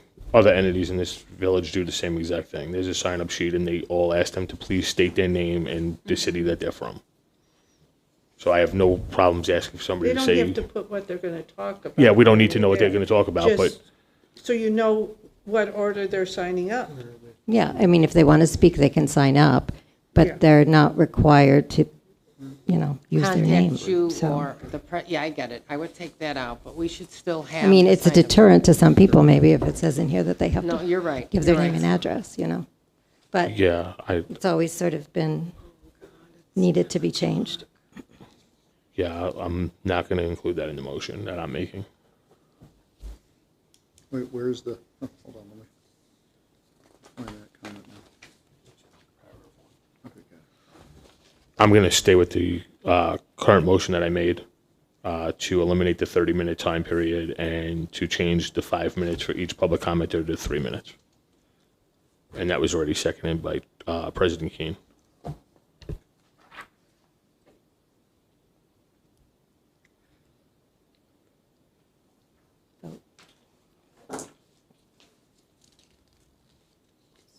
Those are the only two things we are looking at. No limit to the 30 minutes.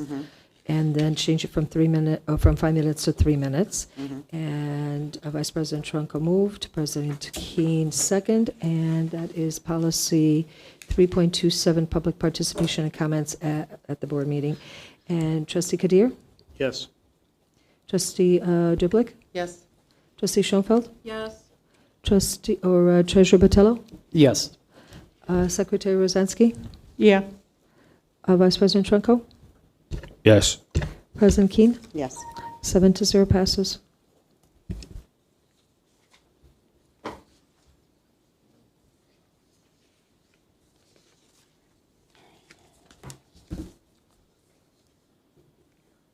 Would someone like to motion for 9L? I'll make a motion to rescind the resolution titled, "A Resolution of the Board of the Library Trustees of the Niles-Maine District Library, Cook County, Illinois, regarding closed session recording and minutes," which was adopted on June 16, 2021. Second.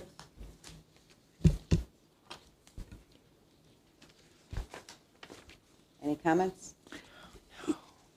I feel, and since I'm now the secretary, I'm speaking as of me, and this is my opinion.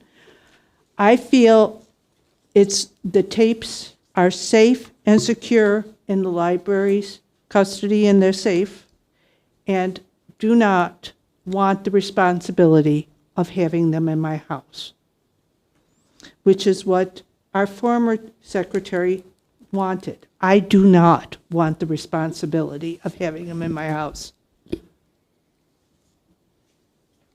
I don't care if I get a special safe, I don't care.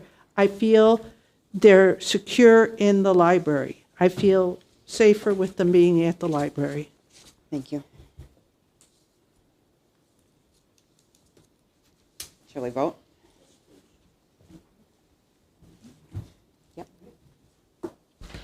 Vice President Trunko moved, Trustee Derblick seconded to rescind the resolution titled, "A Resolution of the Board of the Library Trustees of the Niles-Maine District Library, Cook County, Illinois, regarding closed session recordings and minutes," which was adopted June 16, 2021. Trustee Kadir? Yes. Trustee Derblick? Yes. Trustee Schoenfeld? Treasurer Botello? Yes. Secretary Rosansky? Yes. Vice President Trunko? Yes. And President Keene? Yes. 7-0 passes. Like to make a motion to move to executive session. Second? 10 o'clock? Oh, God, help us.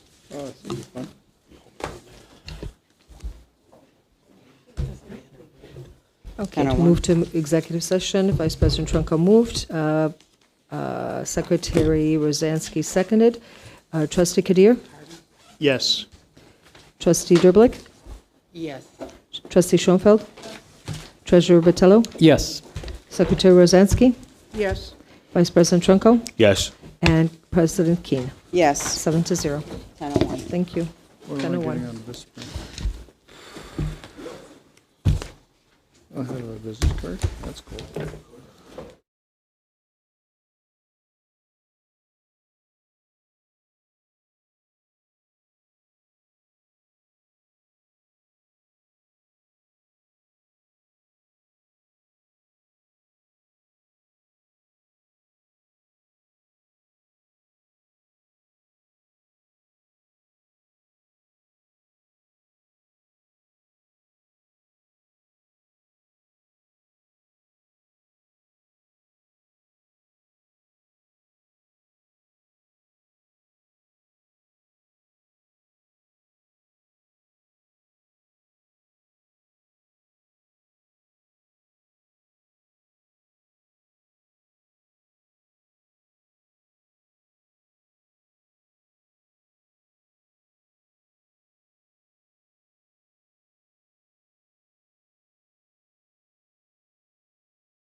Okay.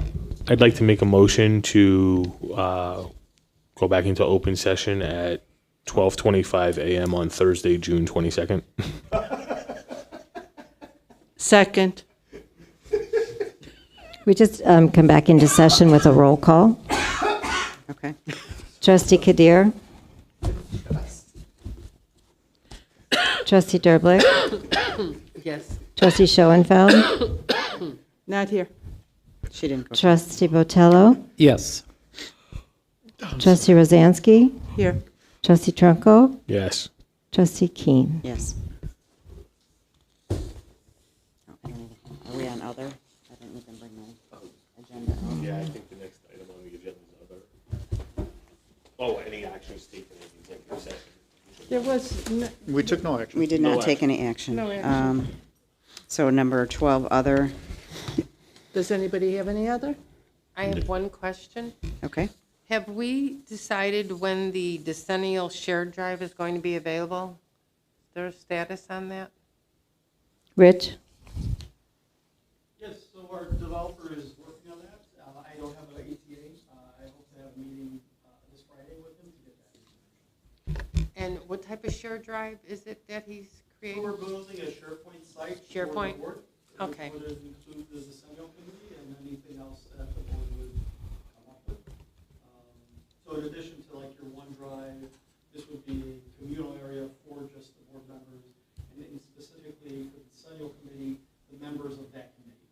So the board, as well as the appointed members from the community. I believe there's 3. And how Yes. long will they need before it's up and running? I'm not sure, we had that discussion late last week. Okay. Just thought I'd ask for an update. Okay, thank you. Thanks, Rich. Rich, I do have a follow-up on that. You sent us out an email. It's a group email, I assume? Yes, that's. Oh, okay, so we're not using that at this point? Well, that is a email that will allow us to do the security for the SharePoint, as well as any communication from the administration, just like the library trustees group email account, where Cindy will disseminate information. It's not intended for reply all or for you to send in emails to. Got it, thank you. Thank you. All right, if there's no. I'd like to make a motion to adjourn. I second.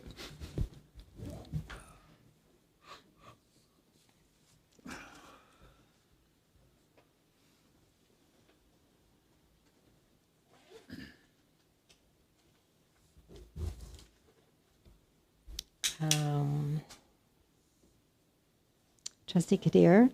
Yes. Trustee Derblick. Yes. Trustee Schoenfeld. Not here. Trustee Botello. Yes. Trustee Rosansky. Yes. Trustee Trunko. Yes. Trustee Keene. Yes.